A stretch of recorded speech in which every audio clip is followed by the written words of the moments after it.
Live. What's good, y'all? It's your man, DL Saint. Welcome. I really want to know. Lit Saint edition. Y'all know what it is. I have been really busy lately. And tonight I'm free. So I'm able to jump in here. I'm just setting up my backup stuff, guys. I'll listen. I got a live monitor that goes, two monitors here. I got my iPhone there, so I'm looking at the feed. I'm looking at the StreamYard. I'm looking at all kind of stuff, man. How y'all feeling out there, man? How y'all feeling? I know it's late. It's a Friday. And I'm home. Like, I'm normally really out here end of the night. Actually, I ain't going to lie to you guys. I should be out networking. I'm not going to lie. I should be out networking, but every now and then you just got to slow yourself down, man. Just go ahead and just take a moment. And that's what I'm doing tonight. Like, I'm just going to take a moment. I'm not going to leave the house. I'm going to stay here. Took my daughter to her mom's. We're into her school schedule. So weekend she goes to her mom. And I was taking her to her mom's, and man, I was irritable. Not at my daughter, but just, people in Florida can't drive. Central Florida, South Florida, don't matter what part of Florida. People in Florida can't drive. I got real irritated today. And for whatever reason, I'm like, all right, I don't need to be outside. I don't need to be outside. I'm going to go home and stay home. This is what I mean. Know yourself, bro. Know yourself. So we are going to talk about feminist regret, man. Feminist regret. Starting to hear a lot about it. Starting to see a lot, man. And in the trenches, women are talking about it. So, let's get into it.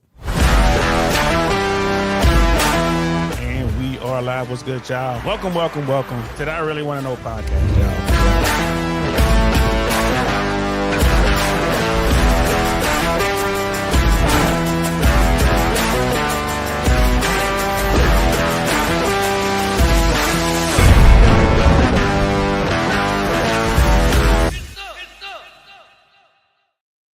Indeed, man. We definitely gonna talk about this, man. Feminist regret. Before we get going, man, shout out to Brother Penny already in the chat, man. Shout out to you, brother.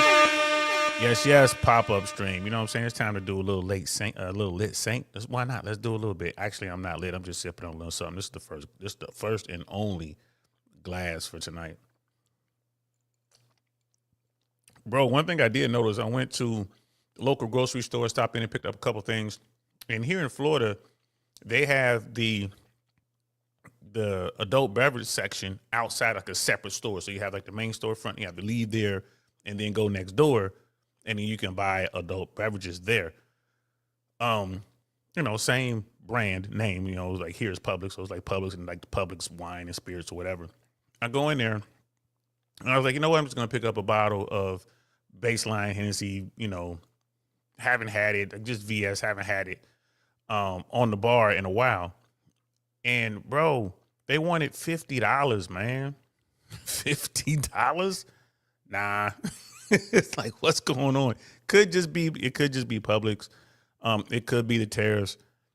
But I did a quick search online real quick just to see what the normal price is. And normally for that bottle it's like $30. Anywhere between $25 and $35. They wanted like $54.99 or something like that. I'm like, what the hell? So I did a quick search and I looked it up and it was like, yeah, they're just priced real high. Every place else. Now I normally go to Total Wines. Total Wines still the same price. Plus they have a wider selection. So be careful when you guys are out there shopping. Prices are changing for whatever reason. I don't even think it's really about tariffs. I mean, it could be, but it's just the opportunity to raise prices on just random things, and people will maybe pay it and not realize it or whatever, just deal with it. Just like, oh, it must be tariffs, and just pay the extra money. Definitely do your shopping around, man. Definitely do your shopping around. And shout out to, this is Shaw, man. Shout out to Brother Shaw doing this thing. I was able to pop in on his stream earlier this evening. And man, shout out to him. Don DeMarco to that brother, man. His growth is crazy. Don DeMarco. His growth is crazy. I'm definitely going to reach out to the brother and, try to get him back over here. I want to talk about family court reform and what that might look like and kind of run some stuff by him. If you guys don't know, he was in that business for a long time in California as part of, the family court system, like child support. So he knows all about that, So I definitely want to get him in, and I'm working on doing at least a 2-part, maybe a 3-part series on, child custody, child support, and family law reform. I want to talk about that. It's a conversation that needs to be had.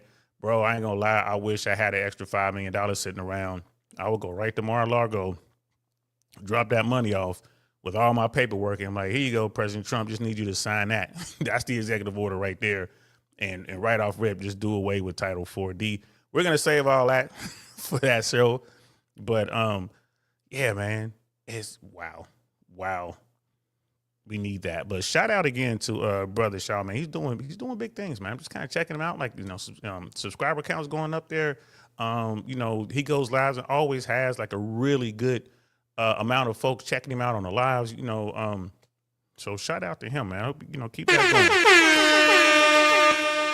If you guys hadn't checked him out, please do, man. This is Shaw on YouTube, man. Check him out. Go over there, like, subscribe, all that good stuff. When we have to break down one of his videos over here, that's what I'm gonna do. I'm gonna pick one of his good ones and break it down over here.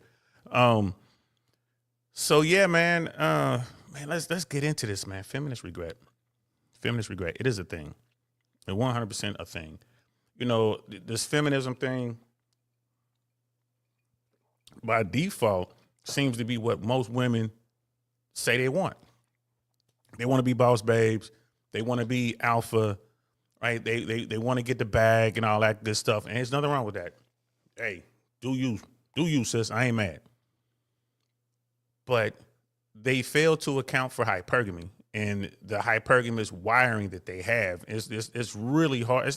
You're not going to be able to change it. All you can do is understand it. Again, what Sun Tzu say, know yourself. Women don't know themselves. They don't understand the hypergamy part. And they're stuck with the results. So you look at what's going on with the boss babes, with the alpha chicks, which seems to be of the single women. I'm not talking about the women who are in relationships, married or long-term relationships or whatever. I'm talking about the women who are single. Of the single women, and I'm just making up numbers here, I would say 85 to 90% of them are alpha, and they try to out-alpha you as a guy, right? And they still don't see the bottom 80 guys, so they're only seeing the top 20%. So those women are all competing for the same guys and just getting ran through and just making these decisions. And then what happens? They get older. Their beauty begins to fade. The young girls are coming up. They can't compete, right? In other words, they hit the wall, bro. They hit the wall hard. And they're not happy with where they are. They look up one day and it's like, I have money, I have a house, I have 401k, and maybe some, maybe I got a decent little stock portfolio. Maybe I've invested in some real estate. I have all of the designer stuff. I have all of the accessories, all the shoes, all the bags. I even got the designer scarves that you wrap around the bags. They're called Toolies, by the way, for Birkins or for Hermes bags. Bottoms of their shoes are red. They got the Van Cleef jewelry. They got everything but a man and a family, right? They got everything but that. And then they realize, like, damn, I'm not alpha. Damn, this hits hard. Men, used to it. Men, we age out differently. I'm in my mid-50s. When I go out into the trenches, I still got young girls coming at me. What I tell you guys, when you go out, you hold yourself a certain way, you walk with confidence, you do your thing, you look the part, you smell the part, you know how to have conversations, you've mastered the art of just allowing her to talk, you just sit back, and guess what? These young girls, man, they will place themselves in your orbit all day long. All day long. So for me, if I wanted to, I could go out, meet a young woman, boom, start a family right now in my mid-50s. Now, that's not going to happen because I got fixed. I got the old snippity, snip, snip, snip because of the rules, right? I already know what it's like to deal with the family court system. I already know what time it is. Like, I ain't dealing with that no more. I took care of that. But if I wanted to, I can get procedures done. I can get my spermies out. We can have a baby. If I wanted to do that, I could. And as a man, that's natural. It's normal. Older men, more established. You've done your thing. You made your money. You want to go find yourself. Like for me, I'm in my mid 50s. I wanted to find someone in their very late 20s or you know, early to mid 30s or 40s or whatever. I could do that. Now, you know, in the 40s, it's going to be hard. It's going to be hard to have a baby. You know, when women really get into their 30s, it becomes really hard to have babies. So, you know, you look into your 20s. But that's, you know, that's how it works. That's the science. Them the rules. I didn't make them up. You know what I mean? That's just how it works. So for women, they become alpha. They become men. What does Rolo say? They become the men they want to marry. They get to this point and they're like, yeah, I got all this money and I got, you know, all these titles. I got all these letters behind my name and I have my house and I have my car and I have all this stuff. I got my dog. I got my cat. I got my ferret and I got all this stuff. I'm about to go get me a man because I'm because of all this stuff, I'm the most attractive woman out there. No, you're not. That's not what men look for. And that's the wall hit them. Bam. That's not what men look for. And now they're stuck. What do we do? And still they won't see the bottom 80 guys. What do we do? And I think that's what's going on now. And we have this regret thing. Bro, I've said it on this platform before. I'll say it a million times more. Things are changing. The bottom tier guys, the bottom 80 guys, the invisible men, they're watching this type of content. They're watching RP stuff. They're in the manosphere. They're out here doing these things to become better. They're doing the work, becoming the best versions of themselves. They're meeting other guys. They're clicking up. They're learning. And they're becoming better. And once they become better, women see them. So they're becoming successful. Right? So, you know, and once they become successful, these women who had friend zoned them or didn't see them at all with all this stuff, well, these guys are like, man, you cool. Too bad you didn't holler at me way back when, because now I'm about to go over here and holler at Celeste. I'm about to go over here and holler at Tiffany. I'm about to go over here, right, and holler at Lucretia, because they're younger, they're finer, and they're not as masculine. They're not alpha. And the women here are like, well, they don't have as much as I do. Like, it doesn't matter, because you're not going to pay for me anyway. The fact that you're looking at me tells me that I'm probably taller than you financially, right? I am more ambitious than you are. Otherwise, you wouldn't even want to holler at me. So I'm going to go with these hot girls because I get to choose. You don't get to tell me at 48 years old, 52, 55 years old, that I can't go holler at these beautiful younger women. And that's the regret that's starting to hit these ladies. They're like, uh-oh. Maybe I should have locked me a dude down when I was still in my prime. You think? Maybe I should have done this. Well, maybe you should have. So we got a couple videos set up here. At least two. I'm going to try to find one more. But this first one is a compilation. I think it's THPP is the name of the podcast, the YouTube channel. It's in the description below. Check them out. Definitely go over there, like and subscribe. It starts off with Corey Holcomb, the comedian, and dude keeps it 100 all the time. He's hardcore with it. So we're gonna listen to a little bit of this, and then I'll be stopping it as we go. But Corey Holcomb has locked in on this, as have almost all the other dudes that are out there. Anyone in the space who's speaking on this, even women who are speaking on this, they're like, yo, this is what it is. Sorry, ladies, that y'all didn't take advantage and lock down a good dude when you were young. Sorry, sorry you friend zoned him. Sorry you waited. But now it's kind of too late. And here's the thing, is it ever really too late for women? The answer is no. It's never really too late. There's always going to be a dude out there who will rock with her. The problem is she's not going to want that dude. So in her mind, she's settling. So anyway, let's get into this video, man. Check this out, y'all. Here we go. Oh, you know what? I almost forget. I'm going to have to fire this producer. Here we go.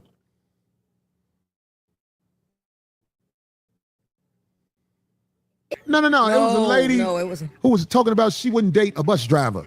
And this got her a lot of airplay. She was on shows. Yeah, she was on shows. Her name is going to come to me in a second. But she made... Ebony K. Williams. What is her name?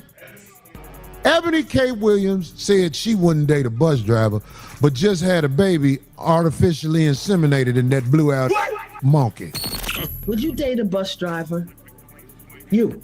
Would you date if he owns the bus?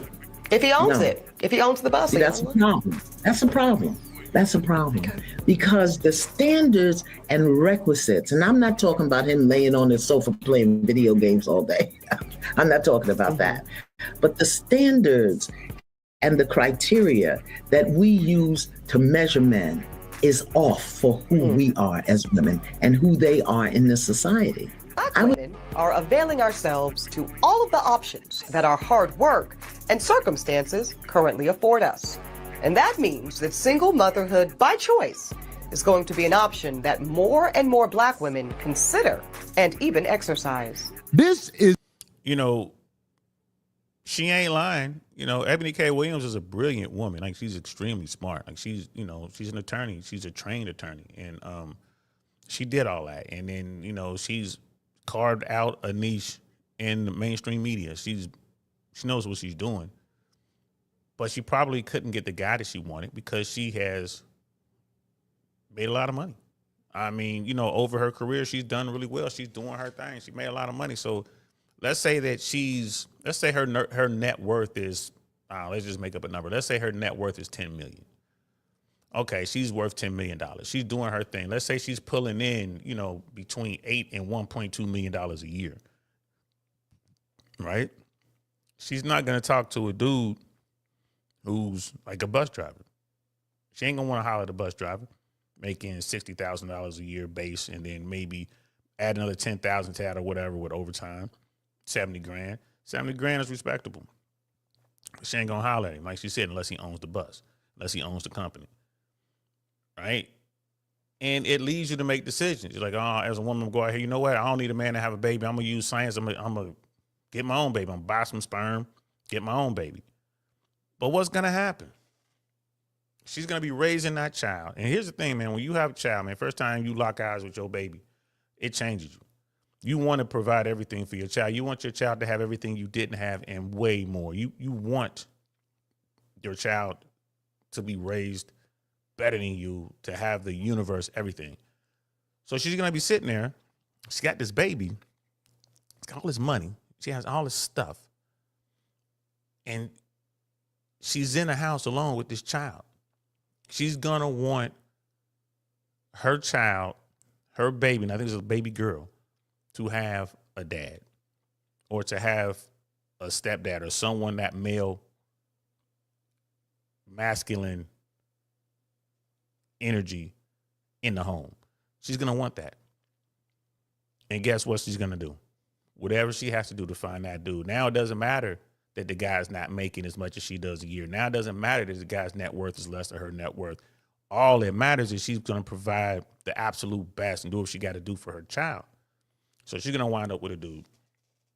She probably wind up with that bus driver or a valet attendant or some teacher, some high school or elementary teacher. She's going to find a guy that's loving and caring and that can basically check that box for her child. That's what I think is going to happen. We'll have to wait and see how it plays out, but I think that's how that's going to go.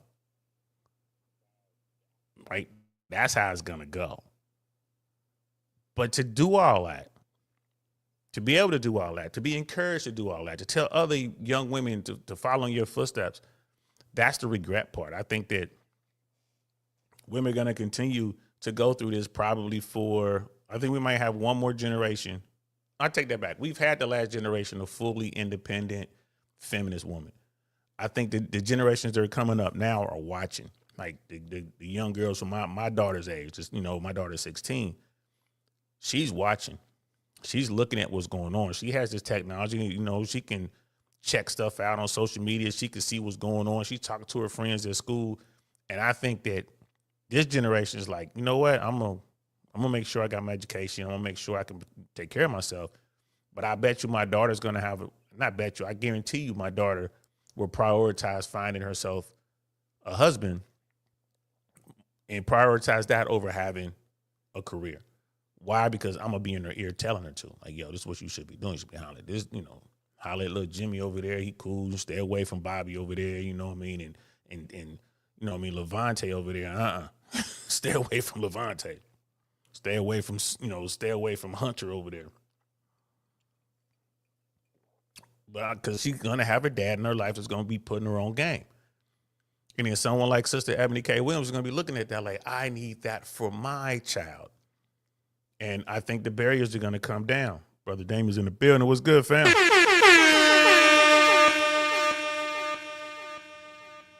Yeah, she was on Truth Talk, son. She's paid for nannies and stuff. But yeah, nannies no substitute unless she's getting like a male au pair.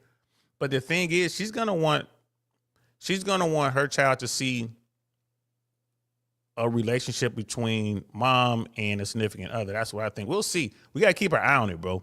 We gotta keep our eye on it. Because again, you want to do everything for your child.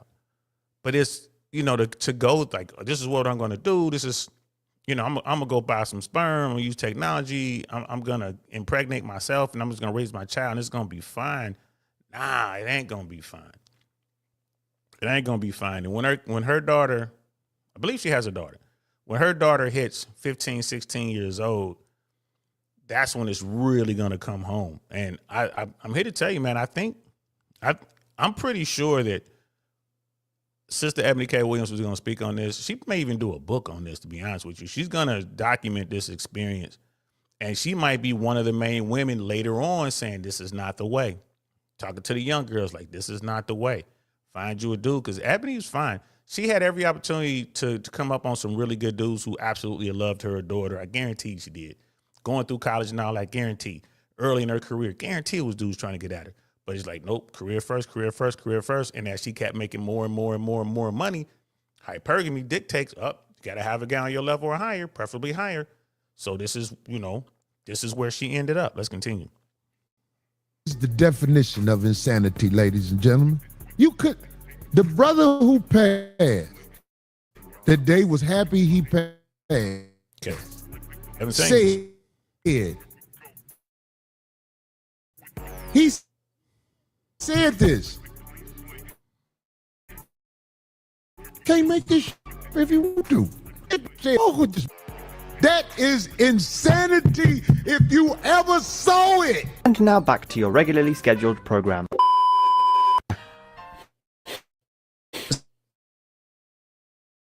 Successful women think we don't need you.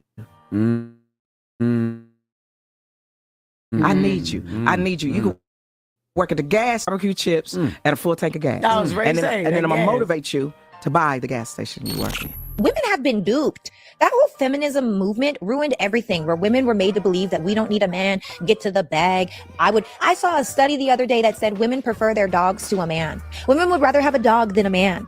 And I get it in some aspects because it's like, it loves me unconditionally. It's going to be there and give me attention. It's going to cuddle me at night. Okay. Okay. I love that for you. And also, no, we need men. Men are important. I need my man, my husband, my father to my children, or the father to his children, and I'm a bonus mommy, whatever that looks like. I just feel like there are things that a man can bring out of a woman. And I think it's only a woman that does not have the desire to grow, that does not have the desire to selflessly trust, that doesn't want a man. Job peep, she didn't say partner. She didn't say, I want a partner. She said, I want a man. I want a husband. She's looking for a significant other. She want that big dick energy. That's what she want. That's the kind of woman y'all looking for, fam. If you out here looking for a woman, that's the one you want. That's the one you want. Now, yeah, she look good in that video, man. Ton of makeup on and all that. But I bet you she looks good without the makeup. I mean, you can see she was fit. But I'm telling you, fam, these women today are realizing like this ain't the play. They're realizing it, and they're looking at their friends. They have the friends that went to school and college and got married and have their children. I'm telling you, there's nothing like having kids, bro. Nothing. It's the best thing in the world. Yeah, absolutely, bro. She was fine. She was fine. Let's back it up a little bit. Little shorty, fine. It's a lot of makeup, though. That's a lot of makeup. Now, you remove the makeup, and I guarantee you she's still cute. She's still cute. You know what I'm saying? I can't really tell. I know she's probably got a couple tracks in there, but that might be the majority of her hair. That might be the majority. It might be all her hair. But I ain't gonna lie. You know, people ask me like, well, man, when you be hollering at women, what you holler at? I love exotic looking women. She falls into that category. Like, yeah, she's pretty exotic looking. She's definitely a sister, 100% sister, but you can tell there's something in there. It's a mix in there. It's like with all of us, bro. It's a mix in there. And Brother Damien, she's from Canada. I don't even know who she is. I ain't gonna lie to you, bro. Truth Talks. I'm gonna have to pull that up. Truth Talks. But you see the narrative is changing. Y'all see the narrative is changing. Right? So, and you know, women are really good about this sort of thing, bro. Like women are, contrary to popular belief, women are smart when it comes to this stuff. When it comes to the survival stuff. Women are smart.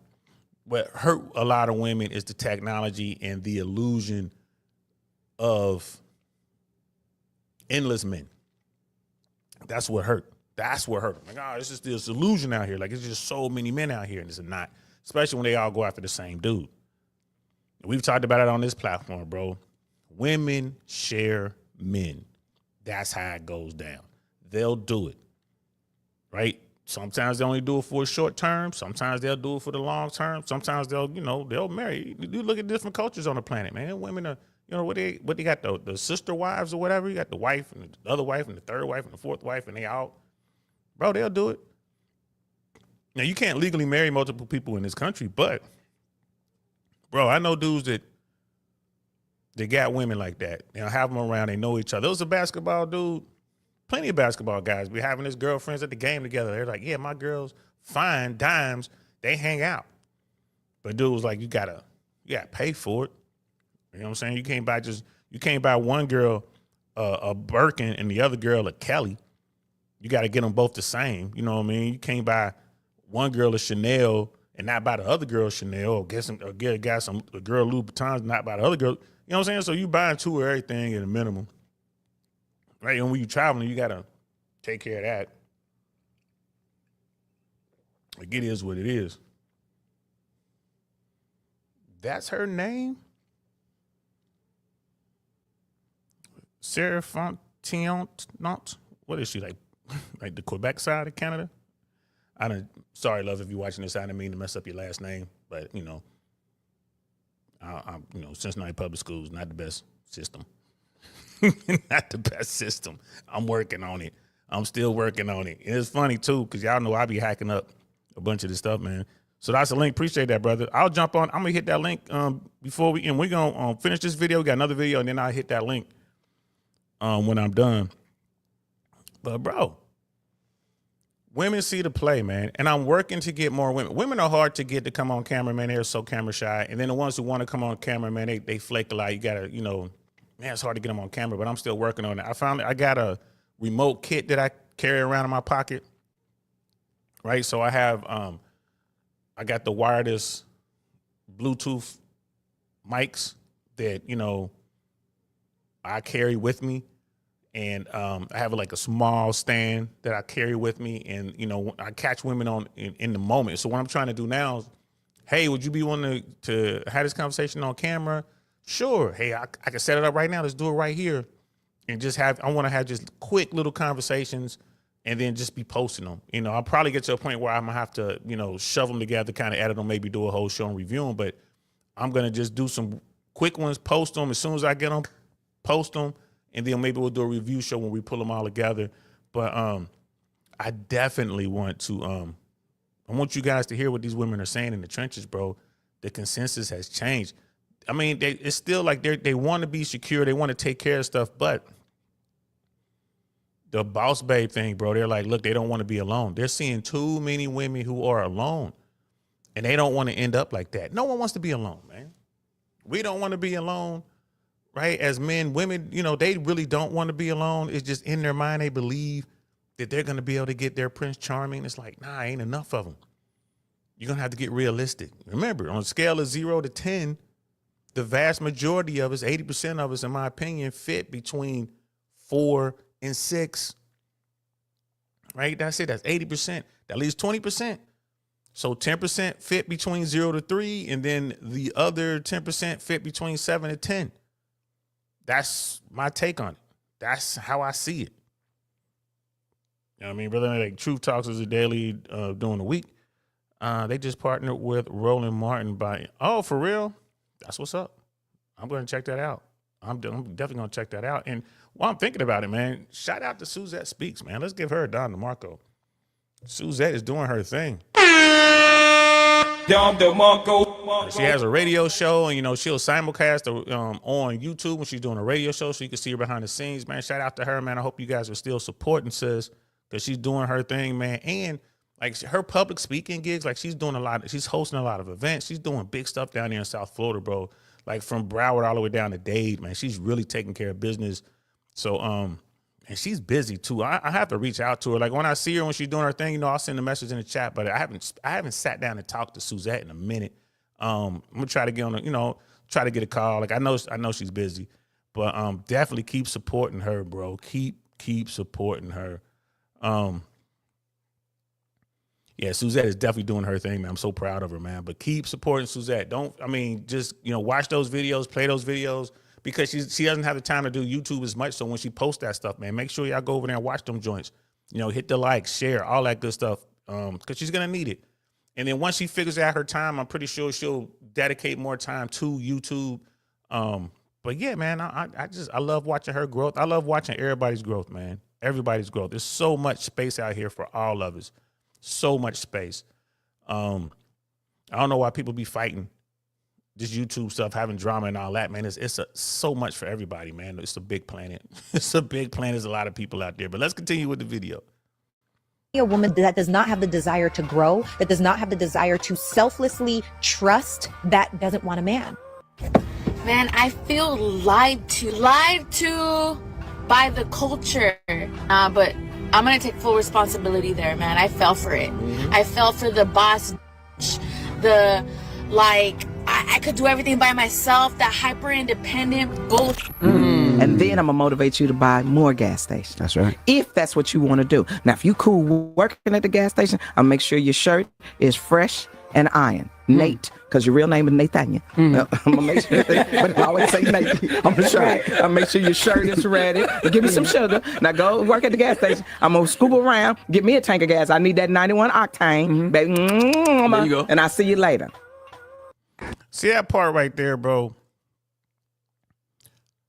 I don't think that Sister Cheryl was saying that when she was in her 20s and 30s. When she started getting those big checks from doing comedy, I don't think she was saying like, yeah, I want to settle down with Nate from the gas station. Yeah, I'm gonna settle down with Nate down there at Wawa's or Circle K or whatever. You know what I mean? 7-Eleven gas station attendant. I don't think that's what she was saying. And here's the thing with dudes will get a woman. Because we don't care where she is. She could be the barista. She could be dropping fries at Burger King. We don't care. She could be, you know what I'm saying, like the janitor. We don't care. She's fine. She's fit. She's friendly. She's feminine. We're going to bring her. We're not taking her back to the barista place. We're going to have her sitting at home. Like, why work for someone else when you can work for us? You notice I didn't say work for me. Why work for someone else when you can work for us? Right? And if she rather go work for someone else, then all right, that's not the one. You rather go out here and work minimum wage and go sweep somebody, mop somebody else's floor, work your fingers to the bone for nothing when you can work for us, you right here. You know what I mean? I just need you to watch my six. I just need you to find the blind spots for me and plug the holes. You can't do that. The more I make, the more we make. The more we get, the more we grow. And this is what these young sisters don't realize until they're old. They hit the wall. You know what I mean? They hit the wall. Didn't AD marry a waitress? Probably. Why not? Right? What we look for from, like, there are plenty of wealthy men who married just regular run-of-the-mill women. Just plenty of them, bro. Plenty of them. But women won't do that. It's very rare to come across a woman who's going to be the financial alpha I know women who make a lot of money and they're married to a guy who makes less money than they do, but the guy is still head of the household. You know, he's still the CEO. Like I said, he's the commanding officer. She's the executive officer. She's cool with that, even though she makes more money. But, you know, the women, like, I love him, but they had that relationship before the money. They came up and it just works out. But that's so rare. You don't see that normally. Normally you have a woman, like, she's making the money. She's making plans to move on. Like, I'm going to give him a couple years to get it right. And if you don't get it right, we moving on. Dudes don't do that. Dudes aren't like, you know, you ain't got to be a waitress no more, or get married and like, well, I'm going to give her a couple of years to become manager of the store, or, you know, I'm going to give her a couple of years to start cooking and no more, you know what I mean, no more dishwashing. Dudes don't do that. She's at home. She's taking care of business. She's taking care of you, right? She's on the team. She's got your back. That's all we look for. That's all we look for. And we'll roll with that to the end. And this is the thing. You know, like, this is why women are kind of, they're revisiting this whole feminist thing. That's like the little shorty that was just on there, like, man, I fell for the BS. It's my fault, but man, they lied to us. The culture ain't right. I don't want to be a boss, babe. I don't want all this. Right now you're hearing that. But that same young woman, I would have asked her, like, so are you willing to talk to a guy who makes less than you? Or are you willing to, you know what I mean? And then I guarantee you she's going to be hesitant. She's like, I need a guy who makes at least what I make, or the ability to make what I make within a couple of years. And that is what's hurting them. That's what's hurting them, period. The right man is not the man that's cute. The right man is not the man that got money. The right man is the man that got the Spirit of God in him. Listen. Well, without God's Spirit, a man is of no value. And then if I can encourage you you work at the gas station now, do you want to own a gas station? Together, put our money up and get the gas station. Now we don't own one gas station. It's doing good. Do you want to own 3 gas stations? See, I want to be that woman to a man. See what I'm saying? See what I'm saying? And that's part of it. Yeah, that means you still want to be alpha. You still want to be in command. Right? It's not enough for you just to be with that man because he makes you happy, he loves you, and he protects you, and he's doing his best to provide. But y'all don't need money if you got the money. So that's the problem. That's the problem. Andrell's in the building. What's good, fam? Sister Cheryl still doesn't get it. All it is, she hit the wall. And it's like dudes aren't looking at you anymore. She's like, well, if I got to settle for a guy, I just want to settle for a guy that, you know, has ambition. Bro, he's working at a gas station. He's in his mid to late 40s, early 50s. What do you think he's trying to do? You think that guy wants to have a whole, you know, string of gas stations? If he was trying to do that, he would have done it. Sometimes it's just enough to have a guy that loves you. He's there. He's there for you.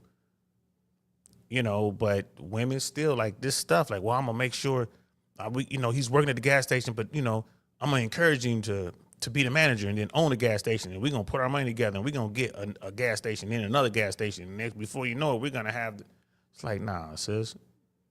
It's not enough that he just loves you and is there for you. Right? So they're having feminist regrets, but they still can't properly deal with their hypergamous need. There's nothing wrong with hypergamy. I'm very hypergamous myself. I always want the best. Won't settle for less. But I'm a man, I can do that. For women, it's really hard. If a woman my age, if a woman in her mid-50s wants the best guy, man, how fine she got to be. She got to be like Selma Hayek. And even Selma Hayek today isn't as fine as Selma Hayek was when she was 20. 22. So it just becomes impossible for women to compete with the younger girls coming up, and the guys don't care about your money. They don't care about your clout. They don't care. So like women just don't know. Yeah, man, you're right, bro. She just can't give up the power and or the control. That's what it is. Now they'll give up the power and control over a guy for those men who are above them financially. They'll give it up in a heartbeat. They'll be like, you know, yes, daddy, or whatever. They'll do that. So it's crazy. It's like, boom, she smacked into the wall. I mean, I don't know her situation. I don't know if she's single. I would hope she's married. But if she is single, she need to find Nate and just be happy that Nate wants her and comes home to her and treats her right. That's it. Nate's never going to own multiple gas stations, because if Nate did become that guy, a gas station mogul, the first thing he's going to do, more than likely, is get himself a younger woman. And a lot of people, you know, because a lot of people say, well, saying you say that guys are loyal. I'm like, yeah, it depends on when you get them. But Nate ain't stupid, right? And then Nate's going to get tempted in ways he's never dealt with before. So you don't know how he's going to do it. It's hard to say no to a beautiful woman, and she's sitting there talking about, you can have this just for the night. You can come have this. Come get it. Just take me out. Just take me out to dinner and you can come get this. Nate gonna be over there. Nate gonna be doing this thing, bro. Nate gonna come over there and play this song. And be texting his old wife, I'll be home in a little bit, baby. I'll be home. Guys who've never been tempted, bro, they don't know what it's like, man. Bill Burr talks about it. They just don't know what it's like. You out there and you got the finest women on the planet coming up to you talking about they want to smash you in the elevator. They want to smash you in the car. They want to smash you in the bathroom, like right now. They take your hand and shove their hand up her dress. I remember once a woman was like, I got a secret. I think I told this story before. She's like, I got a secret. Secret was she wasn't wearing any underwear. Wow. That's when I was just young out there doing my thing. I was a soldier. I wasn't making no money. But I got stories like that. What do you think a gas station mogul is dealing with? This is the stuff that women don't understand. And they refuse to understand it. Would you invest money? I will invest money and time in a relationship. You know, people say, well, you're a sugar mama. No, I'm investing in a relationship, because sometimes some men think all we want is what they got. How about we stack our money together? If I'm paying, then who's saving? If I'm paying everything, because you can't pay everything and save. But if we both pay half, we both can save and put up. Because I'm sure you got some family that you want to help too. You got some things that you like to do. So if I'm paying it all, you don't ever pay nothing? And thus we have the root of all evil. And it's not just money. It's the attitude that money will solve every issue and every problem. The more money you have, the more problems you have. More money, more problems. We've heard it all before. But let's really get down and get granular about the situation. You see, a lot of people, they just want it all. They want 100% of everything right instantly on top. Yeah. They don't want to add to the situation. But the funny part is, every successful family model has people playing their roles. But you cannot sit here and take all of the resources in and give nothing out and expect for the family unit that you are a part of to be prosperous. But that's exactly what they've been programmed to do. That's what society has programmed us to do. Like, and there are guys who are like, okay, she's my wife, I guess I'll pay for everything. Bro, dude, you have to find, like, when you're vetting women, you meet someone, you have to, first of all, make sure that woman's into you. How do you know she's into you? Man, she's spending her money, her time, and her resources on you. That's the number one indicator. It's not because she's smashing you. It's not because she's giving you good dome.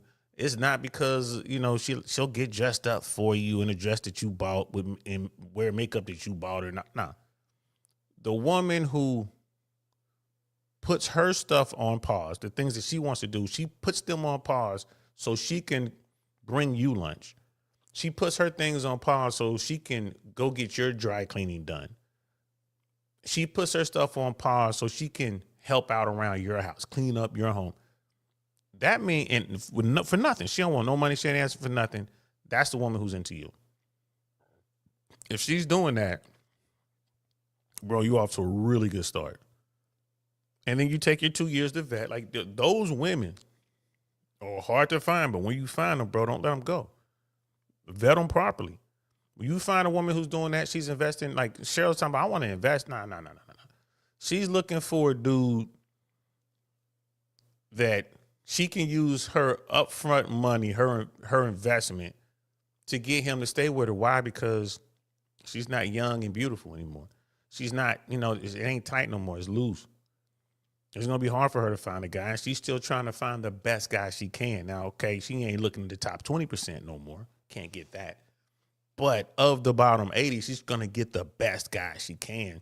A guy that she can mold to be the dude that she couldn't get. That's what she's doing. Will she be successful? Probably not.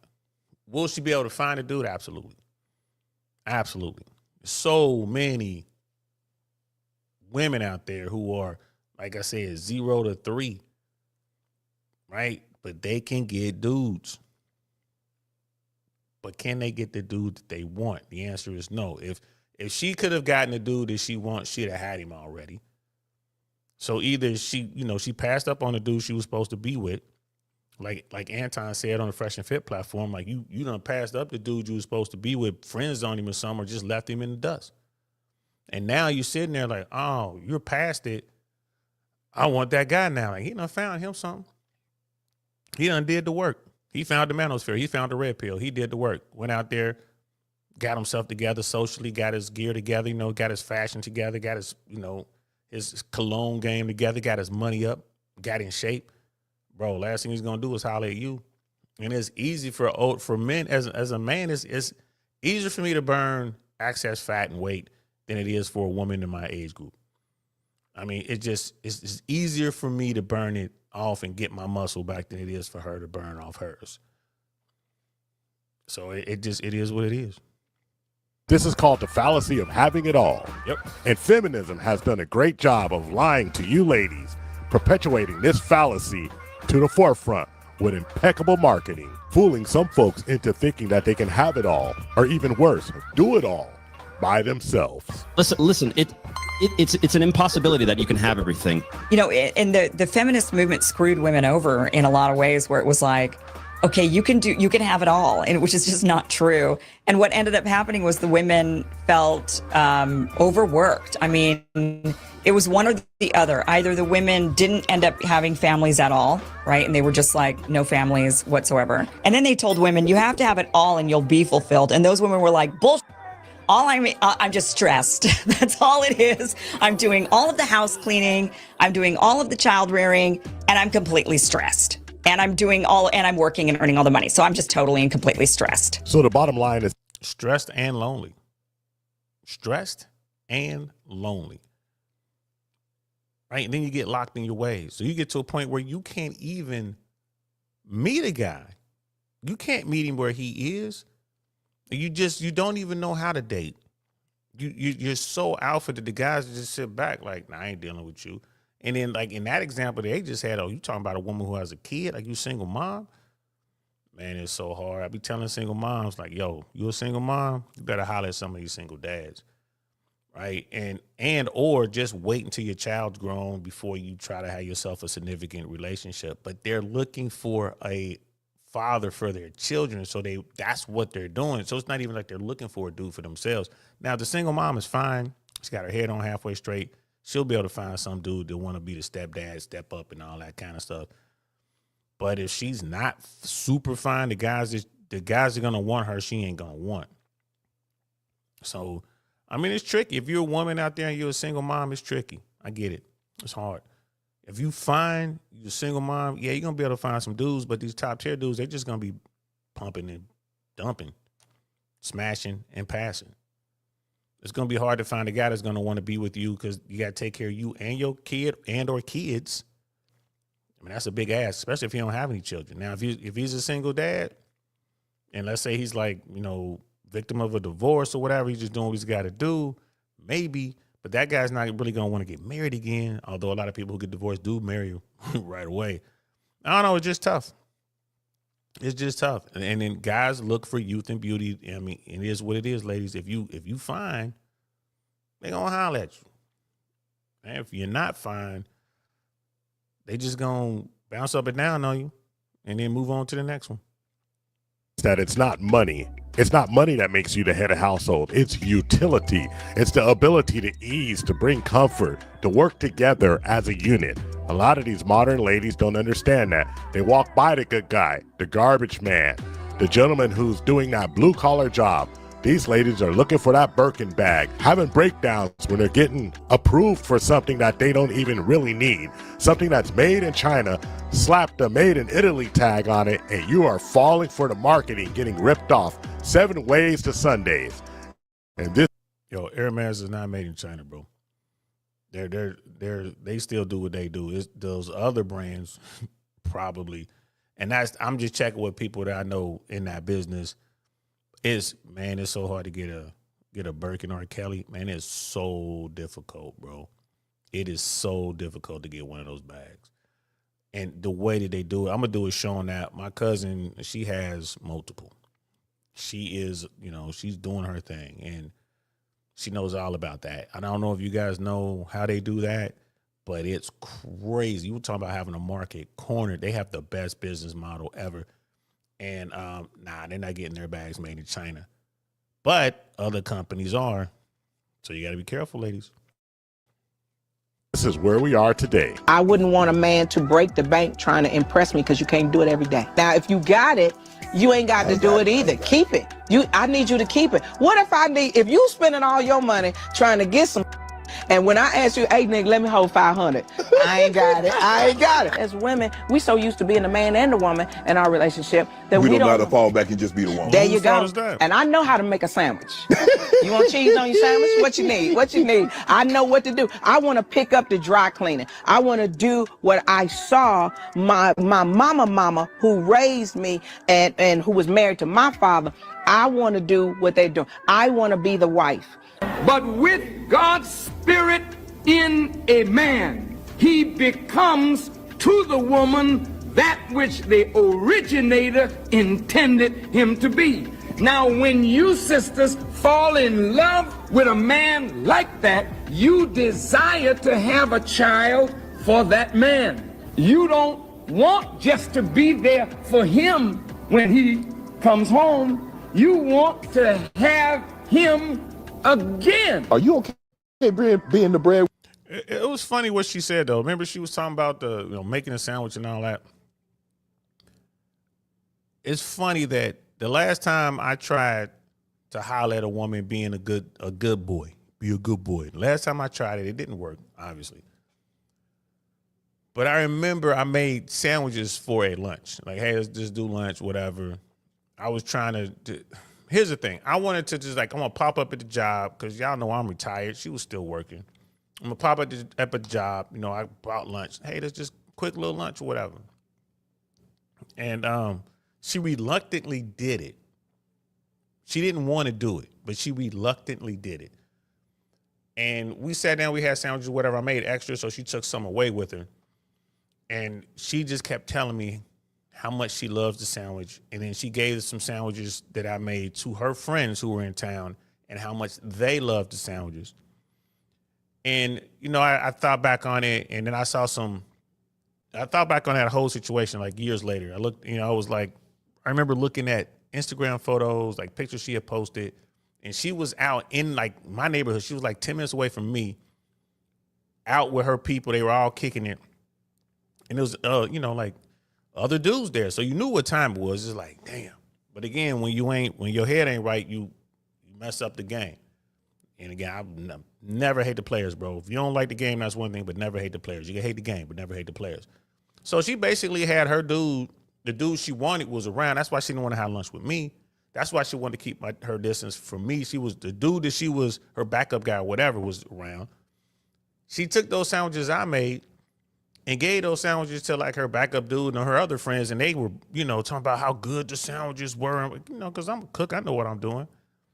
But it blew my mind. And this is why I tell dudes, bro, you can't be the good guy. You can't do these things. You want to do these things for a woman because you dig her. You want to be with her. You know what I mean? You want her to be happy. You're not trying to win her over. You're just trying to make her happy. You can't do that. Not right away. You got to vet her first. You got to make sure that she's into you, like I said before. And once you know these things, then go the extra mile. But that should take some time, bro. It takes 2 years to properly vet. So it should be at least 2 years before you begin to do those kind of things, like getting her a gift here and there, paying it. You should always pay attention to what she's saying, but acting on what she's saying. You should wait until she's properly vetted before you act on it. Like, oh, I know what type of jewelry she likes, so let me surprise her with something. Or I know, she's looking at a certain restaurant that she would love to go to. All right, I'm gonna surprise her with, dinner there or something. But you can't do that to just any old chick. You're gonna do that to the woman that is into you. Like, she's doing everything she can for you. It's like Myron says, it's like you're rewarding her in a sense. But you're also rewarding yourself because you've done your due diligence. You know she's the right one. Chances of you getting hurt are minimal. But you don't know that unless you do the work. You got to do the work. Y'all got to sit there and vet, bro. And, get used to being around beautiful women. Michael Sertain says that all the time, and I got a co-sign on that. Make sure you got to get used to being around beautiful women.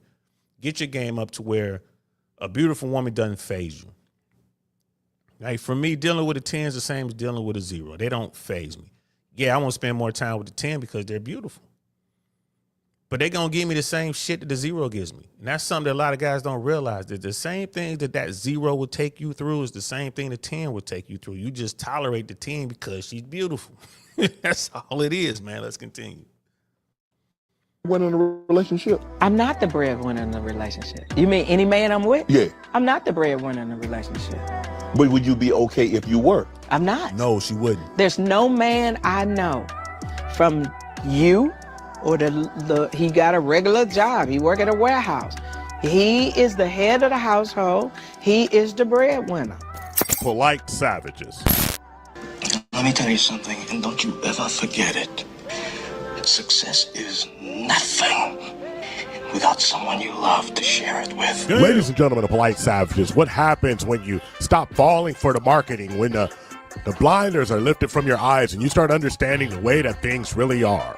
When you understand that money does not make the man, but the utility that a man brings to the situation makes the man. And a lot of these ladies, they think they're the boss babes, having everything in the world that they want and could ever have, but don't understand that boss babe life gets very lonely at the end. On a long enough timeline, everybody will experience some loneliness, but to choose this path, to run down this path, to put yourself in this path, to ignore the good people around you just to have what you think you wanted, can lead to nothing, absolutely nothing but destruction of your soul, peace, and happiness. As always, we can only guarantee to tell you the truth, the whole truth, and nothing but the truth as we see it. And sometimes the truth is a bitter, bitter pill. You got to shut up and take your medicine. Sometimes you fell for the marketing and you didn't understand that you spent your entire life chasing a dream that you didn't really want. When you got the dream, you had to look around and say, hey, why am I here? I'm all by myself. I'm lonely. Where's my family? Well, ma'am, you chose. And just like everybody who makes that choice,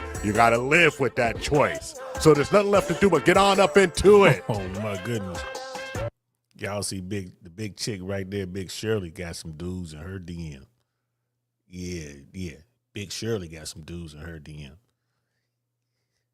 Yuck. But hey, man, that's what you into. That's what you into. I ain't mad, bro. Hey, bro. One man's yuck is another man's beauty. It is what it is. I ain't gonna be mad at you because I see plenty of dudes on the street walking hand in hand with Big Shirley with a big old smile on their face. They happy, bro. They happy. So who am I to say don't do that? Come on now. Me, my standard's a little different. I'm going to do a little differently. But you can't get mad at young women for falling for the the feminist narrative when that's all they see. It's in the stories they read. It's in the movies that they watch, right? It's in the conversations that they have with other women. They fall for that. No one's going to sit there. No top tier woman, you know what I mean? Boss babe is gonna sit there and say, I failed. She's a millionaire, multi-millionaire. She's sitting on everything. She gonna sit back and be like, yeah, I failed. She's not gonna do that. Right? She's not gonna do that. But the ones who fell short of the big bread and they're just like, man, I'm tired of this struggle. I'm tired of this rat race. Maybe I made a mistake. You get that. The thing that gets me though is those same women, the women like, maybe I made a mistake. Like, well, why don't you go over there and talk to Pete? Pete's been in love with you since y'all in the 6th grade and you still ain't Pete? Nah, Pete don't love me. Pete, that's my friend. It's like, well, damn, baby, can't feel sorry for you then. You know what I'm saying? Go get another dog. You know, maybe get a fox or something. You know, go save a bobcat from a trap, like from one of those little hunters traps or whatever. Go rescue a bobcat from the trap, and maybe the bobcat will follow you home and be your friend to the end, like Chucky. You can film it and put it on Instagram. You know, put it on YouTube. I watch those videos all the time. All the time. Oh, I saved some wild animal. And they keep coming back. Oh, I saved some baby deer. Now the baby deer done found somebody, and the baby deer got a family. They bring the family by. Like, yeah, the deer got a family. You ain't got one. I keep feeding the deer. Keep feeding the raccoons. The tragedy to women who fall for this narrative is that all that time that's lost, you can't get that time back. And they know they're not as fine. And it's like makeup only gets you so far. And it's sad, bro. It's sad. But this is why I keep telling the young guys, especially, like, bro, if you just out here trying to smash women, it's never been easier to go out and just have sex. These women bout it, bro. They bout it. It's never been easier to get out here and smash. Why? Because a lot of these women, especially the older women, they're falling for this. They have this feminist regret. And they're trying to do whatever they can to get whatever it is they think they want. And the first thing they're gonna go to, the first move is gonna be, I'm gonna give him the best sex he ever had in his life. And you dealing with a top tier dude, bro. Come on, man. It's all the same. I've had maybe in my lifetime maybe 2 extremely just amazing sexual experiences, and both those women were squirters, right? They were squirters, bro. I was, man, when that happened, I was just kind of like, she squirted again.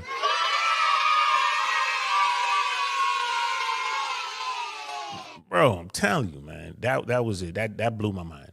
2 times. 2 times. The rest of the sessions were decent. It was great. It was amazing. But it was those 2 times. It was off the chain. Let's go. So this must be said, ladies. You must pick a side. Either money is your leader or not. Either money is the deciding factor in whether you submit or not. Are you submitting to a man's character, to his ability to lead? Or are you submitting simply to his ability to make a buck, to bring in that dollar? Because it seems like you want somebody to do absolutely everything. Out here looking for Superman. He's flying around the world looking just for you. And the man who can do it all, guess what? He's not into you. A lot of ladies don't understand that the laws of averages says that perfect guy does not think that you are perfect. That 1% man does not think that you are the 1%. So you better get in where you fit in, you dig? Would a 50-50 man for you disqualify? Absolutely. Disqualify? What if he, okay. Like, I haven't met him. I wouldn't even have met that man. A man that wants to be like half and half had never met me. I didn't meet him. He wasn't even in my room. I never met a man like that. Money makes me your leader.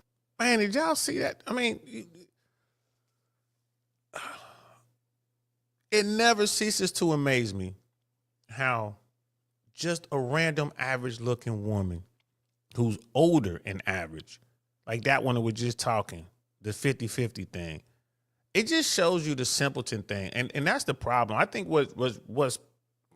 I think the trigger to the feminist regret is the simpletons are starting to understand what's going on and they starting to change up their ways. I think the simpletons are listening to RP content. They are paying attention to the guys in the manosphere. They are doing the work, becoming a better version of themselves, and they're just cutting out the simps stuff. I think that's what it is. And the women are noticing, and the lower rung women are noticing faster.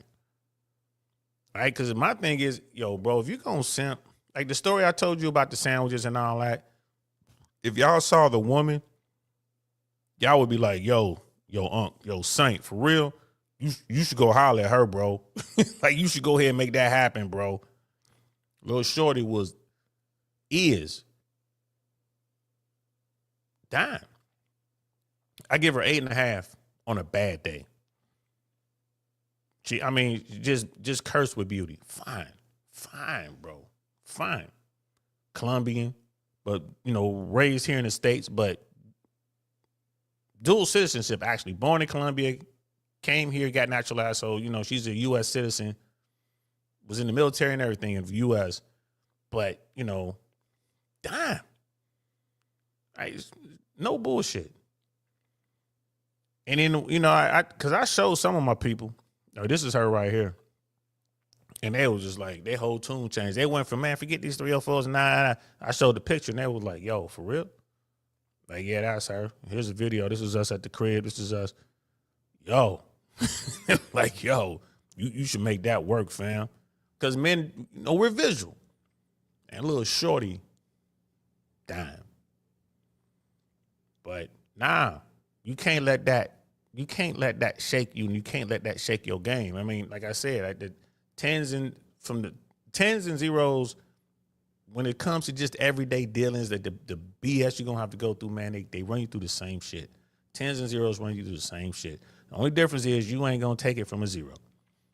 Right? You ain't, a 0 through 6, you ain't gonna take it from. You know what I mean? 7 and above, you gonna give them a little, you know, you're gonna start giving strikes. 7 and above. 7 might get 3 or 4 strikes. You know what I mean? And the higher you go up, the more strikes you're gonna give because they so fine. That's what we program for, especially nice bodies and everything else. Beautiful. Little shorty. Jet black hair, dark eyes. With no makeup on. Fine as I don't know what, bro. Superstar. I mean, I had my cousin with me. My cousin saw it. Like, he was like, and look, me and my cousin been around beautiful women our whole life, bro. I mean, I'm not even exaggerating. That's all we dealt with. Cincinnati, Detroit, you know what I mean? Atlanta, LA, Vegas, Miami, Fort Lauderdale. Me and him, that's all we deal with. He saw her, was like, he pushed me real hard. Like, you remember when the Hulk punched Thor?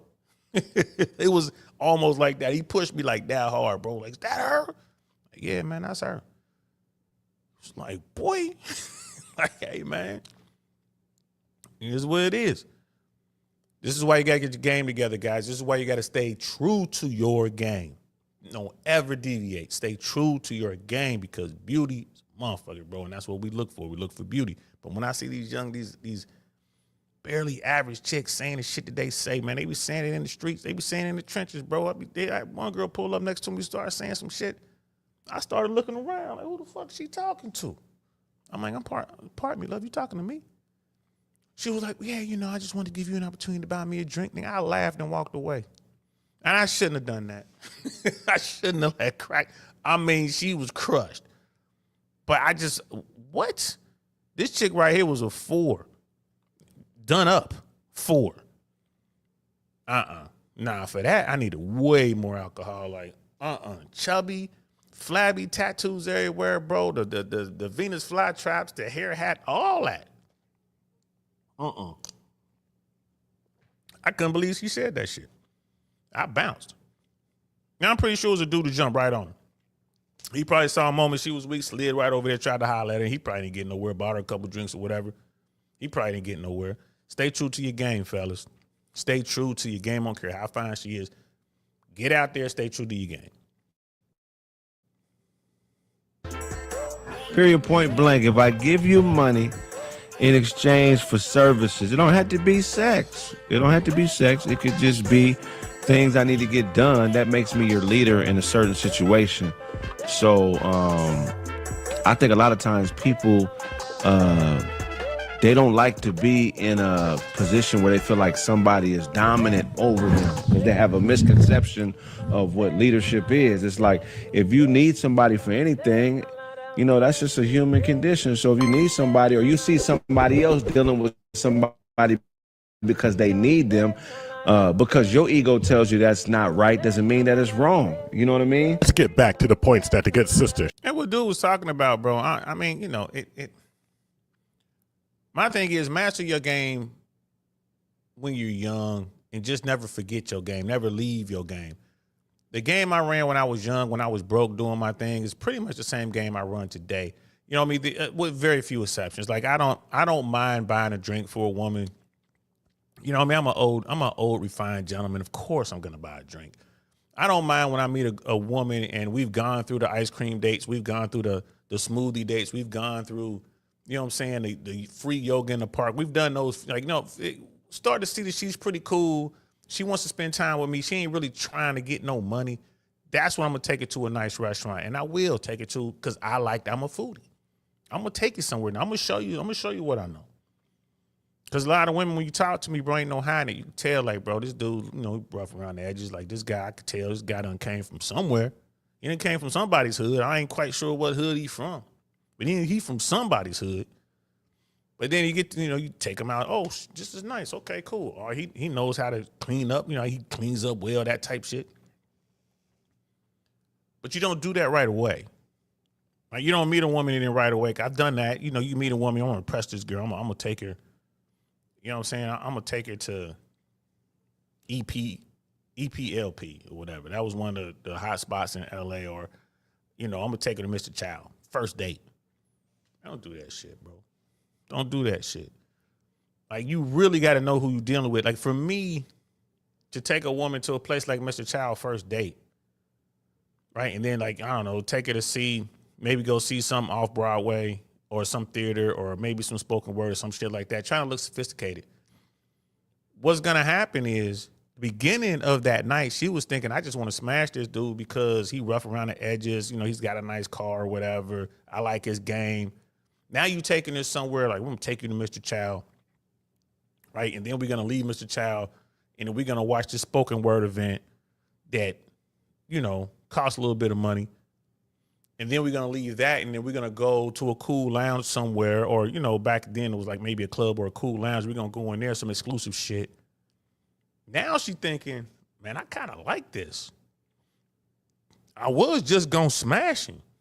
I thought we was going to go to Golden Corral somewhere. I thought he was going to take me to Sizzlers or some shit, or we going to go to some Greasy Spoon somewhere, and then we just going to go back to the house and Netflix chill, smash. But damn, what's this? Mr. Child, what's this? I ain't never been here before. Damn, these chicken skewers are good. Right? Oh, shit, he got me over here, this spoken word shit I heard about. I couldn't even get in here. He got me in Fly Poet. He got a table with a bottle. Damn, I couldn't even get in here. And now he's taking me to a lounge. Now she thinking, man, I like this. I don't want him to think I'm loose. So I ain't going to smash him tonight. I'll let him make out. I'll let him probe me a little bit. He can touch. But I ain't going to smash him. See what I'm saying? You done screwed yourself up. Screwed yourself up. Because all, it's like, I really want to smash because she's fine. But you done screwed yourself up. You done dropped $1,500 in one night. And that might not be a thing to you, but it's like, damn, your whole purpose was trying to smash. You could have dropped $80, maybe $120. Went to the Greasy Spoon. Actually, you could have just went to the neighborhood bar, ordered some food there, stumbled, ping-ponged your way back to the crib and smashed, which is what you did with all the other chicks you met that week. 3 or 4 other chicks you met that week, you did that with them. But you get this other girl because she's a little cuter, and you take her to Mr. Child, do all this other shit, and now you can't even smash. This is what I'm talking about, bro. This is what I'm talking about. Coach Ferg in the building, man. What's happening, fam? Good to see you, brother. Thanks for popping in, man. Thanks for popping in. But we talking about feminist regret, man. And I just kind of went off on a little tangent right there, telling everybody, man, stick to your game. If you out here, stick to your game, whatever that game is, because you might be shooting yourself in the foot trying to impress somebody for no reason. But we're going to get back to the video. Cheryl Underwood made during her Breakfast Club interview. Let's really understand. Let's break it down. What she's saying is that she's willing to cooperate with somebody for the greater good of her life, her community, and her family. A lot of folks nowadays just refuse to do this, as we showed earlier. A lot of these ladies, they refuse to go anything even close to 50-50. But this wise woman's point of view is that it doesn't make a difference the money he makes. He's still the head of the household. I will chip in as he see fit because he's the head. Now, this is the way I was raised. A lot of women not going to agree with me. No, they ain't going to agree with that, Cheryl. I'm cool if you don't, but... They're about to tear you up, Cheryl. Let me see. Tear me up, because here's the thing. Even if I make more money, it doesn't make me the breadwinner. Oh, okay.